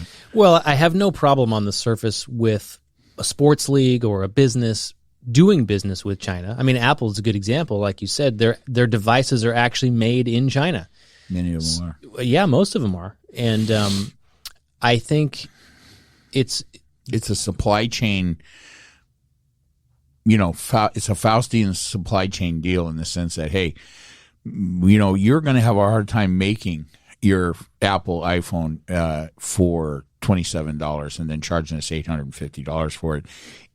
It's going to hurt you if you have to pay $450. Absolutely, which is why they don't make their phones in the U.S. So what do you think about that? But when you create an environment where you rely on a place like China, whether it's a sports league or a tech company like Apple, when you create an environment where you need them to survive, whether you need their market share, you need their manufacturing, you need their fans, you need their money, that's your own fucking fault. Do you think that it's an overall net positive for world relations? I mean, I'm a little torn about this myself in the sense that I've always thought the best way to keep China somewhat in check as far as international aggression would be to have a closely tied business relationship with Chinese companies, and which when you say that means Chinese government. But some of the things involving big tech and social media and things like this are bothering me now. I still think that's the right idea. To isolate ourselves from China so that they have nothing to gain from us means they'll have nothing to lose by obliterating us. So I think that's important. Now, for other countries, I don't know that we're doing this with Russia, but Russia, I don't think we want to buy anything from them, and I don't know. What do they have that's even worth buying? I don't think we care much about selling them anything. They don't have any money. So, but they are aggressive in the real world, right? I mean, they have invaded Ukraine, right? They will eventually completely, not only Crimea, but they will eventually invade Ukraine and take it over. We'll have to make a decision. Are we going to stand up for Ukraine or are we going to let them fall? That's direct military contact between the United States. Bad stuff. So how much do we want anybody from the United States being entangled with that government? I mean, and certainly Trump and his cronies over the last 5 years have presented quite the problem, right, for their intense and obvious kowtowing to Russia, right? General Flynn that I mentioned earlier, I mean, we need to remember he wasn't found innocent. He wasn't found not guilty. He was found guilty of everything, right? He's a fucking traitor all the way through. He was a former military. He's a general. They don't call him General Flynn. It's not a nickname. Hey, Captain Patty and General Flynn. He was a general. He was part of the Security Council, to the White House, mistakenly, but still part of it. Kicked out of White House affairs by the Obama administration because he was sold out to Russia on the Russian payroll, appearing on Russian television, providing Russians information, working as a Russian agent in the United States without registering as one, then lying about it all to the FBI. The guy's a full-blown criminal, and he's working for probably the most dangerous foreign government that we are going to deal with because, in fact, China does want our money, right? Well, go back to kind of the first question that you asked. I mean, my immediate thought to this is more of a philosophical response, and that is, even though I'm a capitalist, which is usually the first identifier that I use, right? It's not libertarian. It's certainly not. And a capitalist should want to deal with 7 billion people. That's what I was going to say is whatever they can buy, it's a lot of it. Right. There is an element that exists, a large element of American greed. I think that is an appropriate word here. And I'm not, again, when we get into these, conversations and debate about things, I'll oftentimes agree with you. I will agree with, the premise that's in front of us, but I take the devil's advocate position to argue the other side or. As long as you're not just trying to get rid of the grumpy old guy. No, but we have to be honest with ourselves. In this country, we don't make anything for the most part. We're an economy of consumers. We consume goods, we consume data. Everything is consumption and consumer driven, and I think it's fueled by greed. So whether that's you're a sports league, right, and you're the National Football League, or you're the NBA. You already have, first of all, you already call your championships world titles, even though it's the United States. Well, fuck the rest of the world, right? World champion, and that's fun. I get it, yeah. But you're already the largest, entertainment league in the world, and yet you want more. It's not enough. So you need to expand into other countries. And when you want to do business with places like China, it's not just doing business it wouldn't be like doing business in the United States, which is far easier. There are other countries. I often cite South Africa. It's not an easy place to do business, but it's easier to do business as a U.S. person, as a U.S. citizen in South Africa than it is, say, in China. Because you're right. It's not business enterprise you're dealing with the government and the Chinese Communist Party. Right. So I guess what I'm saying is, going back to the philosophical kind of response that I'm thinking, is we have to make a decision in this country. What do we want to be?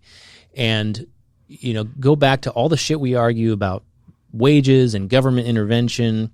The reason why a company like Apple and countless other examples from their inception make their products overseas is because they don't want to pay the wages that it would be required and set up the infrastructure and all the moving parts that it would take to do that successfully in this country, and then try to sell their products. Let's use your numbers, $800. It would be probably $3,000 for an iPhone if they had to pay American workers to do it. And that decision was made because of greed. Right? Well, yeah, and I think it would still be $800 or $900 for the iPhone. They would just only be making $300. Would they though? Would they settle for that? $750. I don't know about that. Would they settle for that number? What do you think a Chinese iPhone costs them? Not much. I don't know. I don't have any data on what Chinese wages. Let's say that there was a massive, call it what, let's say what we're seeing is a massive groundswell movement in this country by America First. Well, no, by laborers saying, "Hey, we demand more." All this whole conversation about not only minimum wage, but living wages and what that it's you know what I mean. Like this whole labor movement in this country, if you want to call it that, we're experiencing a labor movement. I think is a fair label.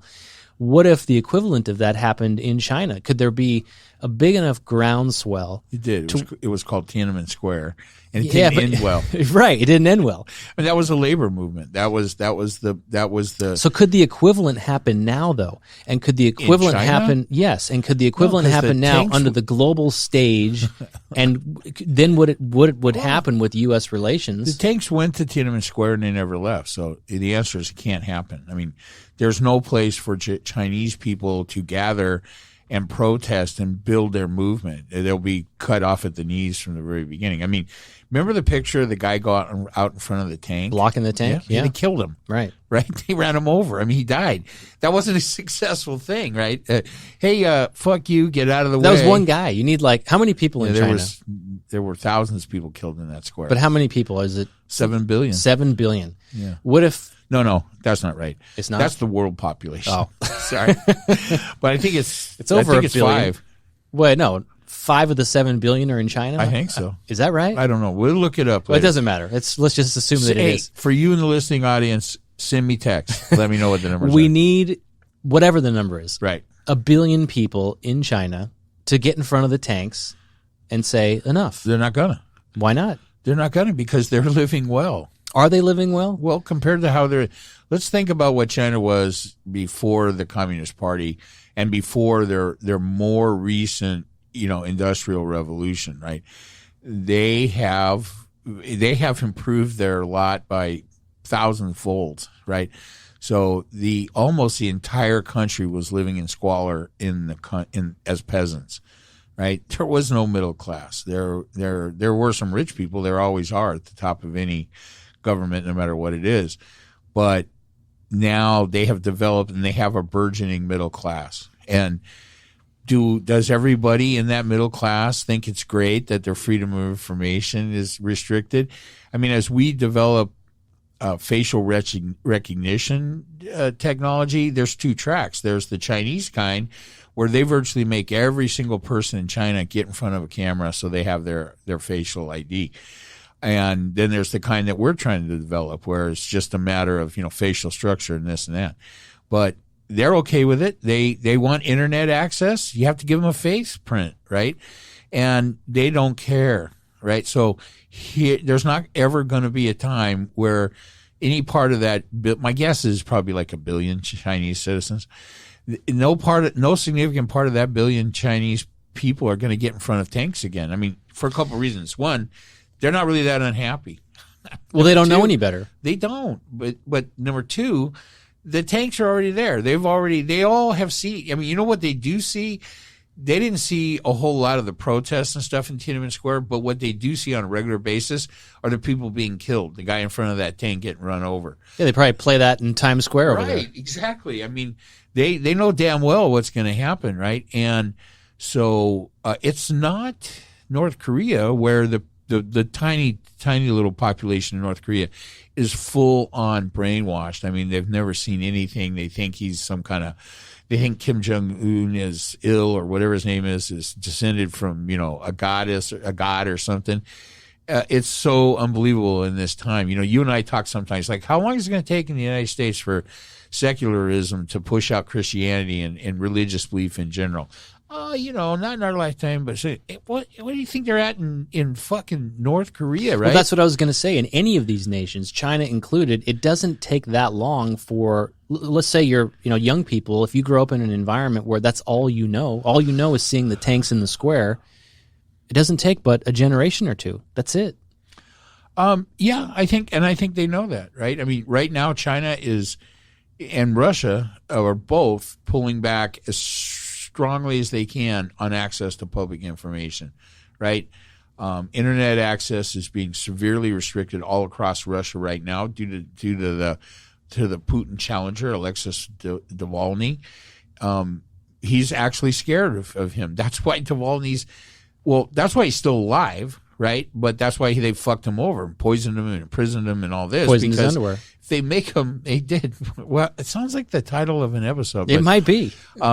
But I mean, here's the thing: if they kill him outright, right, they make him a martyr and they galvanize the public into action. And then you also you're begging for the international community then to step in and take a position on that, which I don't think they want.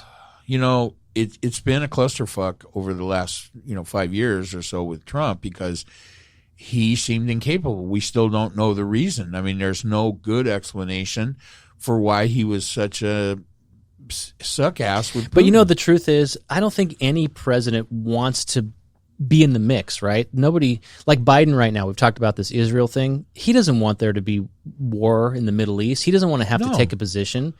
Obama too. What was the whole statement he made? God, was it Syria about the red line in the sand or something? And he made that comment and then made threats that were basically empty threats. He doesn't want to be involved. No, he made a mistake there. With that, I'm talking about Obama and the red line in Syria. You can't make red lines if you're not going to take action when they're crossed. And Biden has been considerably tougher with Putin and hasn't pulled any punches that I'm aware of. So is he avoiding direct confrontation? I'm not saying avoiding. I'm saying they don't want to deal with it.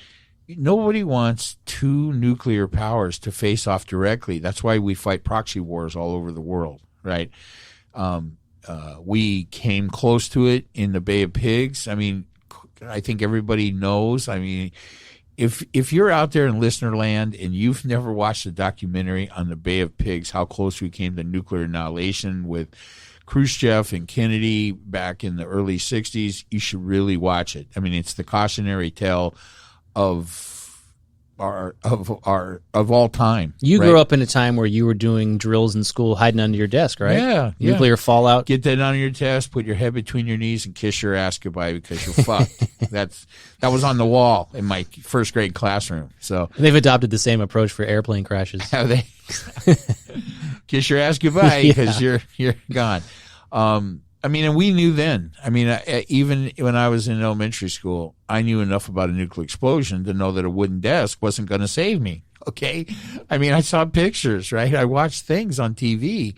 I watched real-time film of nuclear explosions. To this day, I love watching nuclear explosions. Me too. Yeah, late night, I don't know, History Channel or World War II in color, all that shit. There's a couple of good ones on like either Prime or Netflix. You look around, and you'll see a documentary on nuclear power and nuclear bombs and stuff that will give you 30 nuclear explosions in one television setting. It's the best, right? I don't know why I like it.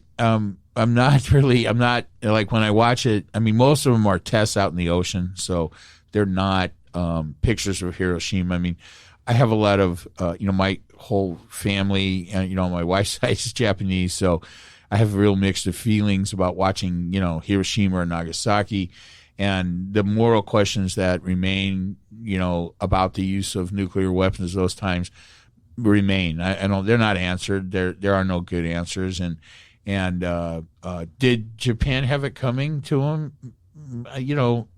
I mean, I hate to say it, family, but they kind of asked for it, right? Should we have delivered it? I'm not 100% sure about that. Twice? I'm not 100% sure about that. But it was a long time ago, and there's nothing I can do about it. So, well, go back to what how you teed up this conversation about China in particular. Yeah. What I thought you were going to say, and even if you weren't, let me pose this question to you. Do you think there should be some type of U.S. government intervention with, say, a company who wants to do business in China, or a sports league that wants to expand, because of the restrictions that you would face in China, because of the economic pressures that it keeps by products in particular coming back to the U.S., and because of the potential international relations issues? I mean, you are going to hate my answer. So. Is it a 2-letter answer? No, it's not. So here's my answer to that question. I think that the problem is that when you have – so who is – the sports things aside, although they're monopolies, all things considered, but let's think about the really big tech companies, right, that are dealing with China specifically, right? Google, Facebook, Twitter, Apple, Amazon. These companies are way too big, all of them. They're dangerously big. They have all been involved in monopolistic practices that are frankly illegal in the United States. They've engaged in them here and not been prosecuted for them. And they've engaged in them in other parts of the country and have been prosecuted for them. Trust me, Amazon is getting their ass handed to them in the UK and in the European Union and stuff, right? It's lawsuit, right, all the time. Aren't these all over taxes, though? Just over everything, right? I mean, there's antitrust. I mean, every competent government realizes that when companies become more powerful than the government of the countries they reside in, it's problematic. Which should cause concern. I mean, again, philosophically, let's use the word of the day. Right. When the government is worried, that just means they want control. Well, and that should worry us citizens. Well, I mean, I don't know if I could dispute that or would want to, and I'm not sure if I, why that would matter. The government surely does want to control certain things, especially if you're going to pick winners and losers, would you rather have a private company or the government who wants to control everything you do and think? Well, here's the thing. Let me continue to kind of sketch out my concern about Amazon or Google or Apple or any of these companies, especially Google and shit like that, right? These giant, extremely powerful tech companies, if it becomes more important to them to operate in a country like China and bend to their will instead of ours, that's bad for us. And so why can only matter if that company is big enough to hurt us. But at what lens do you look at that through? In other words, is it a portion of revenue? Like, in other words, if pick a company, one of the ones you just named. Say Google. Where do you draw the line between doing business with Google? What a stupid ass word. Go ahead. My son, we go on Google Earth. He calls it Googly Earth. Googly Earth. It sounds better. Let's go look at Googly Earth. Go Googly Earth. Go ahead. He's also 3, so yeah, there you go. But how do you? I think that's an interesting thought. So where do you draw the line and say, you know what, you're getting in too close with China? 50% of your revenues, I always think in terms of money, 50% of your revenues are coming from China, therefore they can possibly have a massive influence on you. Or is it number of employees? Or the problem is, if you allow Google or Amazon, I think, is even a more dangerous one. But they all carry their own dangers because of how big they are in their sectors. And if you let them get that big to when they interact with a country like China, that their possible policy decisions in relation to their relationship with China, when you let them get so big that those decisions can have backfire effects on the country, then you've let them get too big. I know. You're onto something. But what's too big? Well, any time that you see that a company, especially if it's a monopoly, okay, but any company, doesn't make any difference, gets so big that they wield more power than the U.S. government. Well, wait a minute. You need to break them up. I fail to see the connection. I mean, I certainly disagree a lot on the monopolistic definitions. You and I have talked about that a lot. But let's say you're a monopoly by definition just here in the United States. You don't do any business in China, but you're about to. So at what point do you become a threat to your government? Well, are you making dog catheters and you're the only company making dog catheters and you have a monopoly on dog catheters? Go do whatever the fuck you want to do in China. Sell them all the dog catheters you want. But if you're Amazon, right, and you virtually control the fate, the success of hundreds, thousands, maybe even millions of other companies, let alone your influence over buying and selling. I mean, this move by Amazon to buy MGM is an abuse of monopolistic power by a giant who paid $7 billion more than MGM was worth. They paid $9 billion. Any other possible player may have considered paying $2 billion. Disney, a Netflix, a whatever, the Peacock, whatever. I heard that argument, right? A lot since you brought it up. I made it to you last week. You did, yeah. And since you did, I've heard it several times since then. So and every person who has failed to make the connection of why, they just simply state the facts. So yeah, I mean, why is it a problem? Because they elbowed all the competition. But isn't that equivalent to the dog catheters? What's the? It's a movie studio. What's the definition of illegal monopolistic activity in the United States? When you use your monopoly to eliminate your competition. So now I was going to ask you, what is the difference between a Google and, say, a sports entity like the NFL being basically the only football game in town? Yeah. And maybe you just answered it. It's because they don't try to eliminate their competition? Yeah, I don't care as much about the sports franchises. I understand. But, I mean, they're another example. I mean, basketball goes to China. A basketball player says something about China. Yeah, right? I don't even know. China admonishes the basketball league, hey, you need to tell your player to shut his fucking mouth or you're out of China. That's not good. It's not good, but see, here really is an interesting intersector because it's sports, and so the NBA in this example wanted to go to China because they're greedy, like we've established, and they want more business, and they want to, have another. You just got to get a little piece of that billion people population. 7 billion. Yeah, 7 billion. It's a billion, I think. They want access to that market, right. And so you're right. They now are going to make decisions and silence their players based on a comment. I think it was LeBron James, right? He said some bullshit. I think it was. I don't even know. I don't even give a shit. You know me. I'm anti-cancel culture.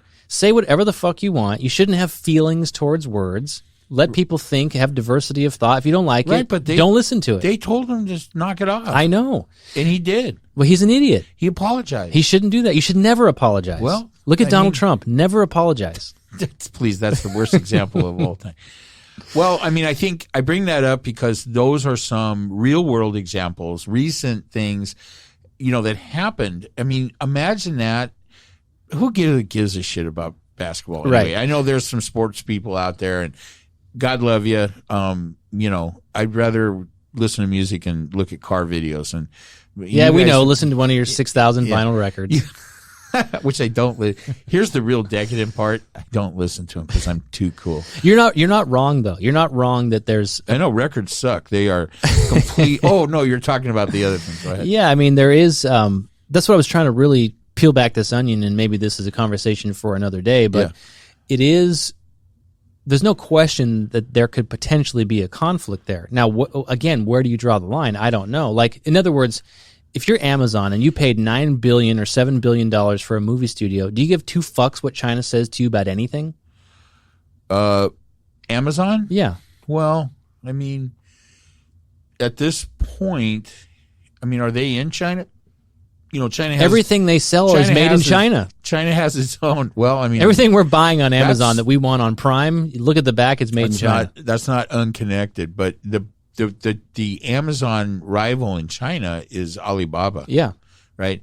So I don't know how much they care about it. I know that $9 billion, that the ability to take $9 billion and throw it away by Amazon represents. Maybe he needs the tax write-off. I think it's a power grab that's dangerous, right? I don't think there should be any companies in the United States that can use a $9 billion bully club to steal an ongoing business acquisition from their competitors. I think once you see a company do that, that is proof positive that they need to be broken up. Yeah, I mean, I talked about this with a few people over the weekend. You'll know who you are, and I can see you don't agree with me, and you didn't want to argue with Uncle Mike because he's kind of an asshole, or you don't care. It doesn't seem to make any difference to you. So let me just say that you know, that is a scary thing. $9 billion is the economy of many countries. Yeah, so I don't know who you talk to, and I don't want to speak for them, but the connection you just made, or the definition that you just made a second ago about illegal monopolies, where you use your status as a monopoly to drive away the competition, that's an important factor, right? I mean, I think, just call it what it is. That should be illegal. Right. Well, there's all kinds of nuances, right? And this is where we get lost in the weeds about these big companies that are broken up when a lot of their activities that led them to being big were approved anyway, and so that's a whole other element. Funny. You are speaking for them. I mean, that was one of the things. Well, wasn't that all approved, by the government? And the answer is yes, it was, incorrectly. And it's now time to go back and fix that mistake. But here's the point. If you're going, this is my personal opinion. If you cite an example of Amazon paying $9 billion for MGM, and that's somehow anti-competitive, I don't see it. To me, that's a weak argument. To me, that's just, capitalism. They're the highest bidder. That's because, again, if you apply that same argument, it's what I always say. Take that same argument to housing, right? I'm going to sell my house to the highest bidder. Well, that's some guy from pick a place. I don't know, New York, China. He comes here and he's going to pay me $1 million more for my house. Of course, I'm going to sell it to him. Okay, let's roll with that, right? Let's say that Jeff Bezos is out of his fucking mind. Okay, we don't know. I mean, like, what do you mean? Literally, like his hair? Other than his hairdo, I don't really see any indications of insanity. But okay, so let's say that he decides to come into the California marketplace and overpay by 600% for every piece of property he can get his hands on because he can. We should not let him do that. That's another interesting argument, and it's one that I made about international buyers. Remember, I this is kind of a quick tangent, but when we were talking about the rising costs in this country and inflation and pay and all those things, I believe that the biggest problem that's been railroaded and gone out of control is the fact that housing costs so much money, and it's because of foreign buyers. And it's not an anti-immigration position. It's just the fact that, there should be some type of control about who gets to buy property in this country and charge a surcharge and whatever. Right. So, but even there, right? Mm-hmm. And I've heard this. I mean, I've seen it in Hawaii. I've heard about it in other places. I think in the, what was it, Travis, the 80s or something, there was a huge influx of Chinese money into real estate markets, right? And it drove prices up. And for those of us that had a house at that time, we were more than happy to bathe ourselves in the profits of that equity windfall.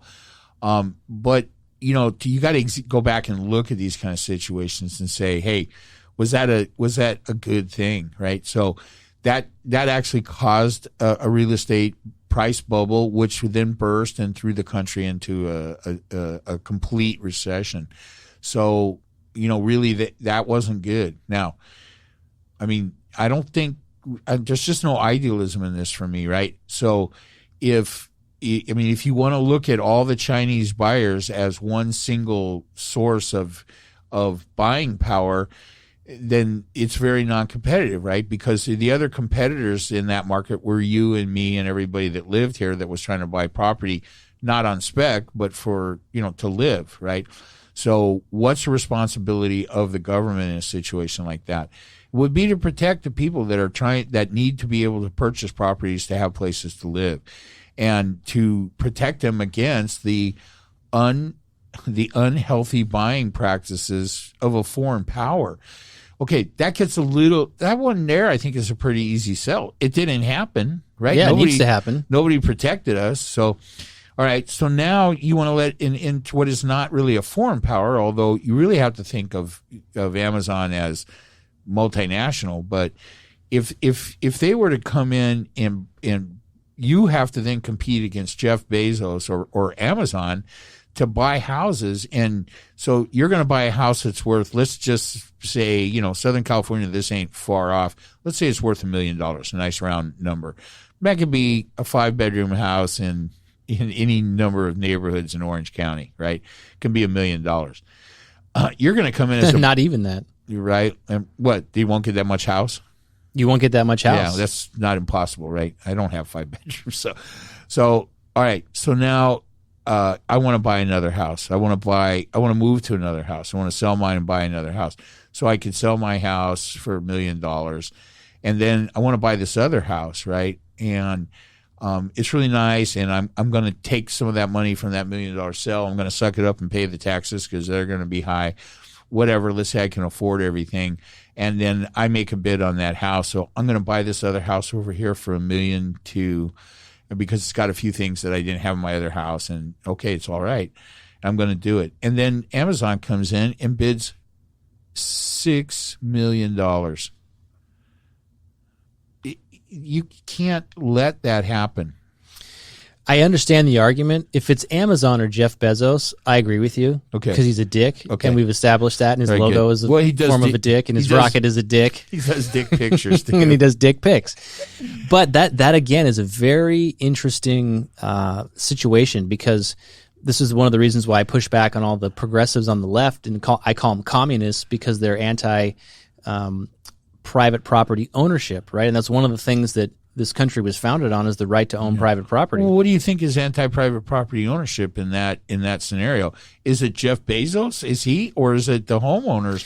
No, what I mean is Jeff Bezos. Where do you put the controls? So that whole picture that you painted is already happening, in the sense that the Amazon in particular is buying commercial property. It happened literally in my neighborhood, where they bought up a space that was used for housing, multi-unit dwellings, and turned it into one of their, it's a massive area. I don't know how many city blocks it is, and there are hundreds of Amazon trucks going in and out of there every single day. So they're already doing that in the commercial sense. Well, just down the street from the office it's not Amazon, but what's the supplier for Amazon? The other company, but it's a massive Levitt's warehouse that they turned into not Amazon, but their subcontractor, a trucking company.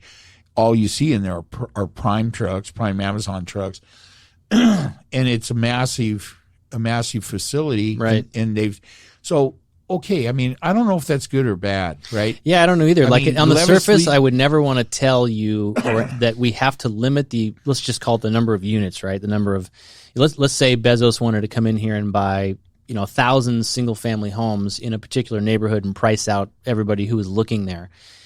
I would really hate to say he can't do that, because he should be allowed to do that to buy private property. But I get all the reasons why you're saying would be problematic. I totally get it. How do you draw the line there? Where do you figure out the fix? I have no idea. Well, here's a loose. I can't go into too much detail, I don't think, but here's a loose answer to that kind of generalized question. A couple of things. One, I think it's different if Jeff Bezos or Amazon at all is going to come in and compete with you to buy residential houses. You don't have a chance. You're completely outmatched, right? So so if he was to do that, that's actually a criminal act. You can't.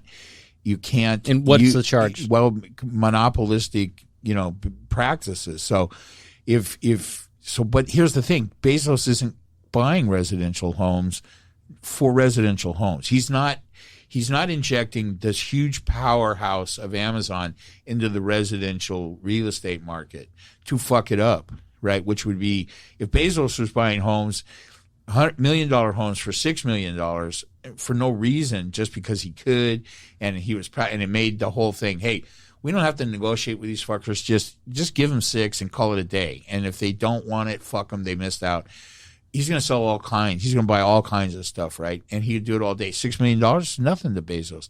$9 billion doesn't even affect his net worth by half of 0.5%. Yeah, but a lot of those things. But I'm sorry, I know this is a lot, yeah.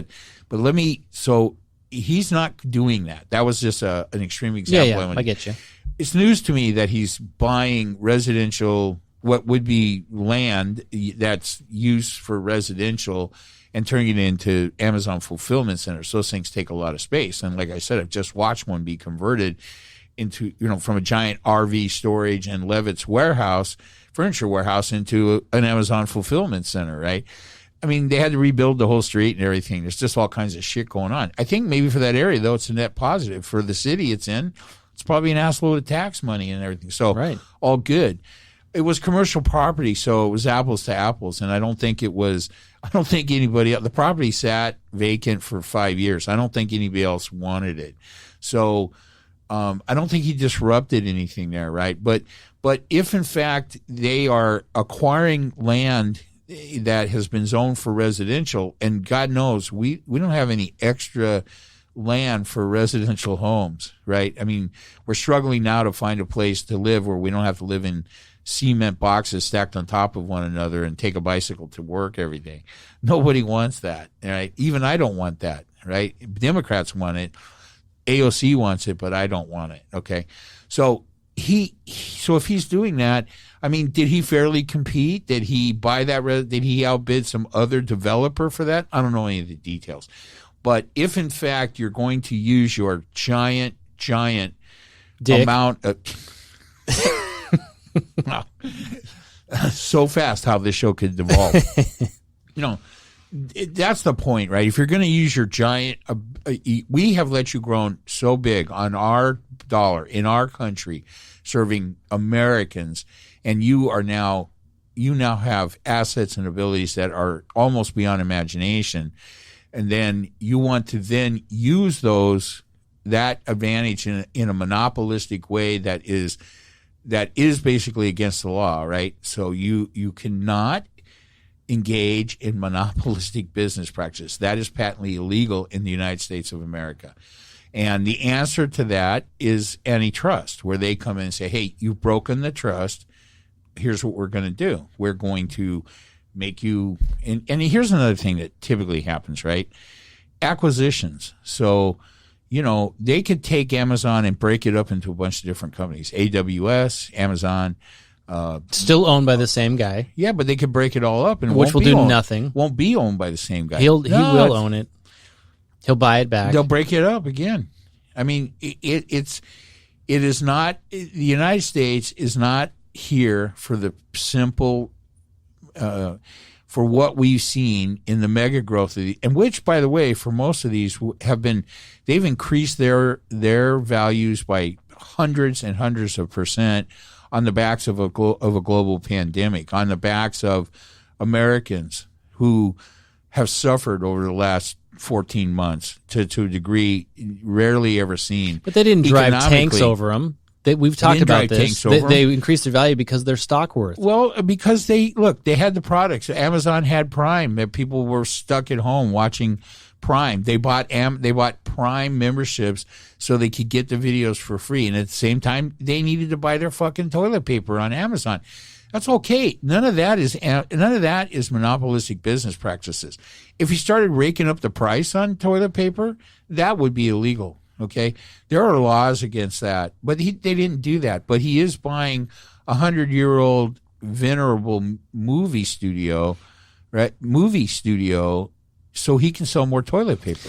Yeah, again, a lot of the detail in that discussion I think is valid, right? You wouldn't want to see a guy like Jeff Bezos come in, buy a commercial property, housing units. You wouldn't want him to do anything to artificially inflate prices just to take out the competition. I understand all that. Right. The movie studio thing. So you asked where to draw the line? Where do you draw the line? The movie studio example is like, I don't see it. Well, when the practices are unfair, I mean that's when you start to look at stuff, right? Yeah, but I think you would have gotten and the movie same thing. result. I think you and other people I've talked to about this are getting lost with the fact that it's a movie studio and you think it's no big deal. Yeah, because you're picking winners and losers, and I'm picking winners and losers. No, you are. I'm saying that argument is the argument of Amazon. Who's the winner? Well, the winner is going to be whoever ends up. Like, let's say it's Disney, right? I think the example you gave was Disney might have paid $2 billion. $2 billion for it. Yeah, so then now Disney is $2 billion richer with this another element of their business that they have. And then as a bigger company, they're going to go buy something else and they're going to continue to grow. It's the snowball effect. You're going to get the same. I guess my thought is you're going to get the same result just with a different entity. You're going to have a much larger entity who's grown by acquisition. Well, okay. All right, look.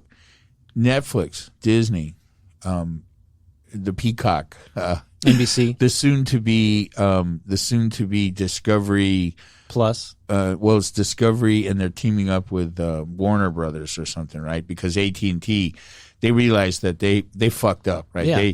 They bought some $20 billion companies and promptly turned them into $6 billion companies in a year. So they're divesting, right?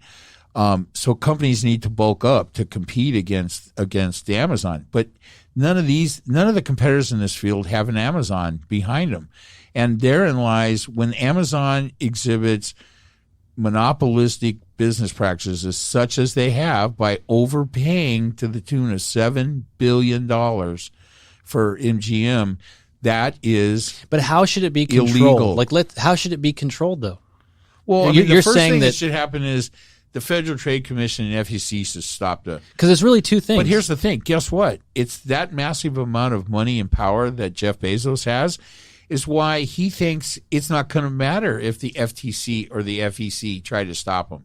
He's just going to take them to court. Probably. There's not enough money in either of those agencies to fight a legal battle with Jeff Bezos. Yeah, but go back here. Let's, how do you control it? Let's say, is the argument that Amazon ended up with it or that Amazon paid what they paid for it? So in other words, MGM wants to sell. Are they supposed to go through some formal valuation process that's somehow controlled by the government to say, no, you're worth between $2 and $3 billion. You can't accept an offer for more than that? No. Here's what I'm saying. When the FEC, the Federal Exchange Commission, SEC, Securities and Exchange Commission, and the FTC, Federal Trade Commission, they have overlapping regulatory responsibilities. When they review this, they should deny it. Yeah, no, you can't do that. Sorry, Amazon, you can't buy MGM because of your monopolistic business. You can't buy it, or you can't pay $9 billion. You can't pay $9 billion. You can buy it. You can't come in and pay $9 billion for it. Okay, that's not fair. That's unfair competition, and we're not going to allow it. You're saying that's what they're going to do? That's what they should do, and that's what the person I spoke to over the weekend said. Well, it's got to be reviewed. But we're all forgetting something, and you just said it. Here's the thing. Jeff Bezos will forge ahead and say, hey, I don't agree. I'm going to take you to court. He's going to file a lawsuit against the Securities and Exchange Commission and the Federal Trade Commission, and he's going to win. Because why? Because he's got... Yeah, but doesn't a judge decide? He's got another $30 billion that he can throw What, at he's going to buy off the judge?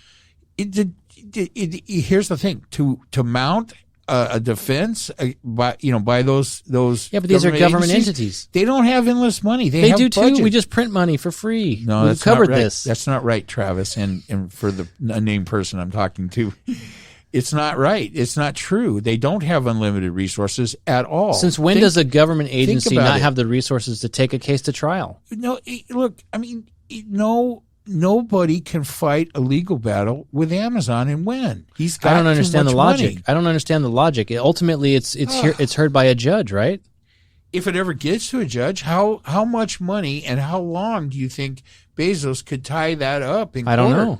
Well, the point is he now has so much power that he can what's the right word? He can short circuit the judicial process because he now has too much power and he can use it to screw that up. Yeah, we'd all like to think that if there was some kind of disagreement between the regulatory agency and whoever, that they could settle it in court and let a judge settle it.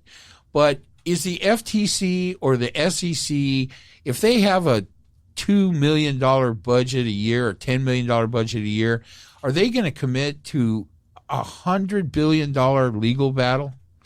Well, listen, they're not going to be able to. That seems like a stretch to me. Is there any precedent at all that, that number one, that case like that has never been settled or gone to court because there was no budget for it? Or, I mean, is there any legitimate concern that could happen? Travis, I mean, I can't use specifics here, but there are many examples in government all over the place where government regulatory agencies do not force companies to do what they're supposed to do because they don't think they can win the court battle. Okay, I get you. Let's go back to the solution, and let's wrap this up because we're into tomorrow.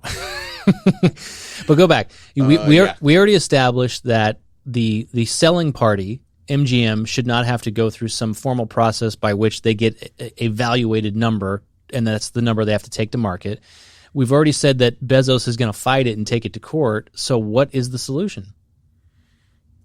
Well, there's no good solution. I mean, once you let a company get too big and they can outmuscle the government at every face-off point, I don't know how else to put it, right? That's dangerous, right? I mean, you've got this massively powerful company. Hey, in general, I don't think Jeff Bezos is looking to do any harm, right?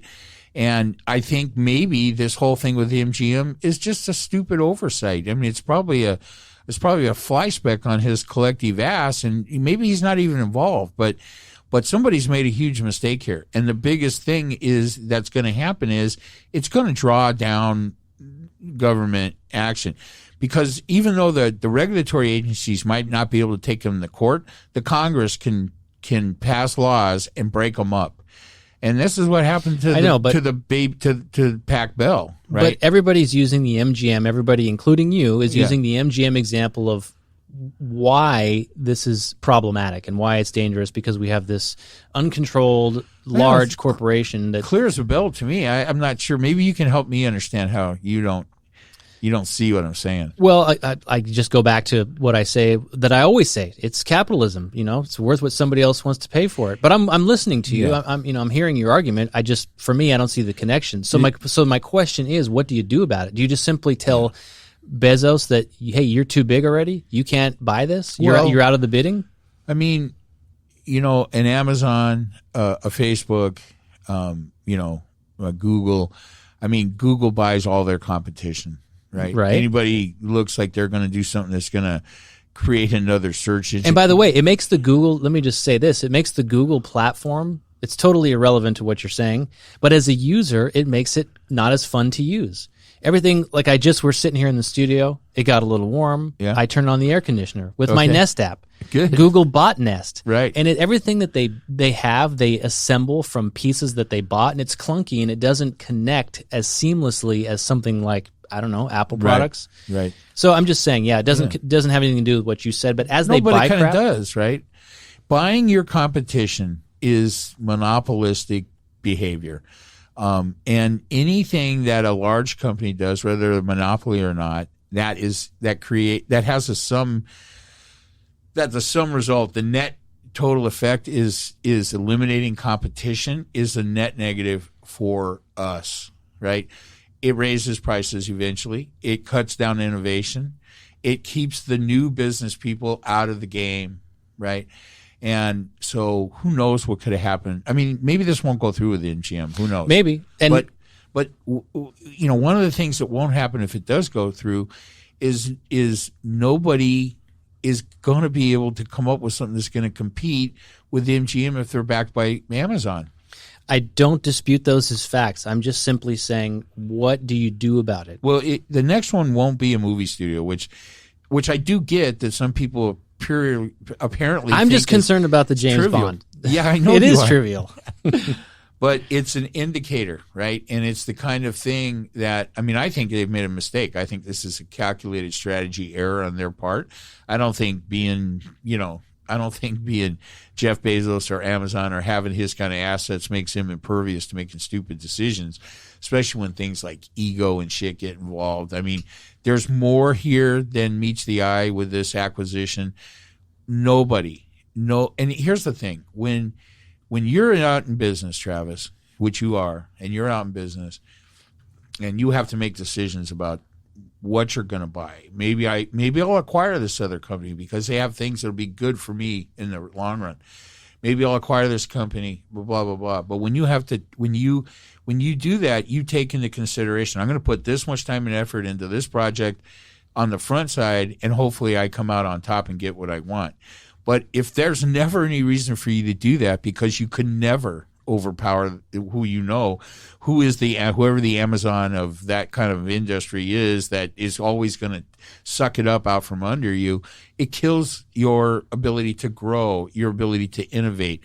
The people of that company, if they're being bought by another company so they can be crushed and thrown away and eliminated, they're not going to be coming up with any new products or innovation that are going to make our lives better. So, hey, my hope is not to make this my life's work, but to just try to get people to not be complacent about this stuff. Here's the problem. We all like Google. We all like Amazon. We all like Facebook, right? They don't give a shit about us. They don't care, and they're proving it time and time again.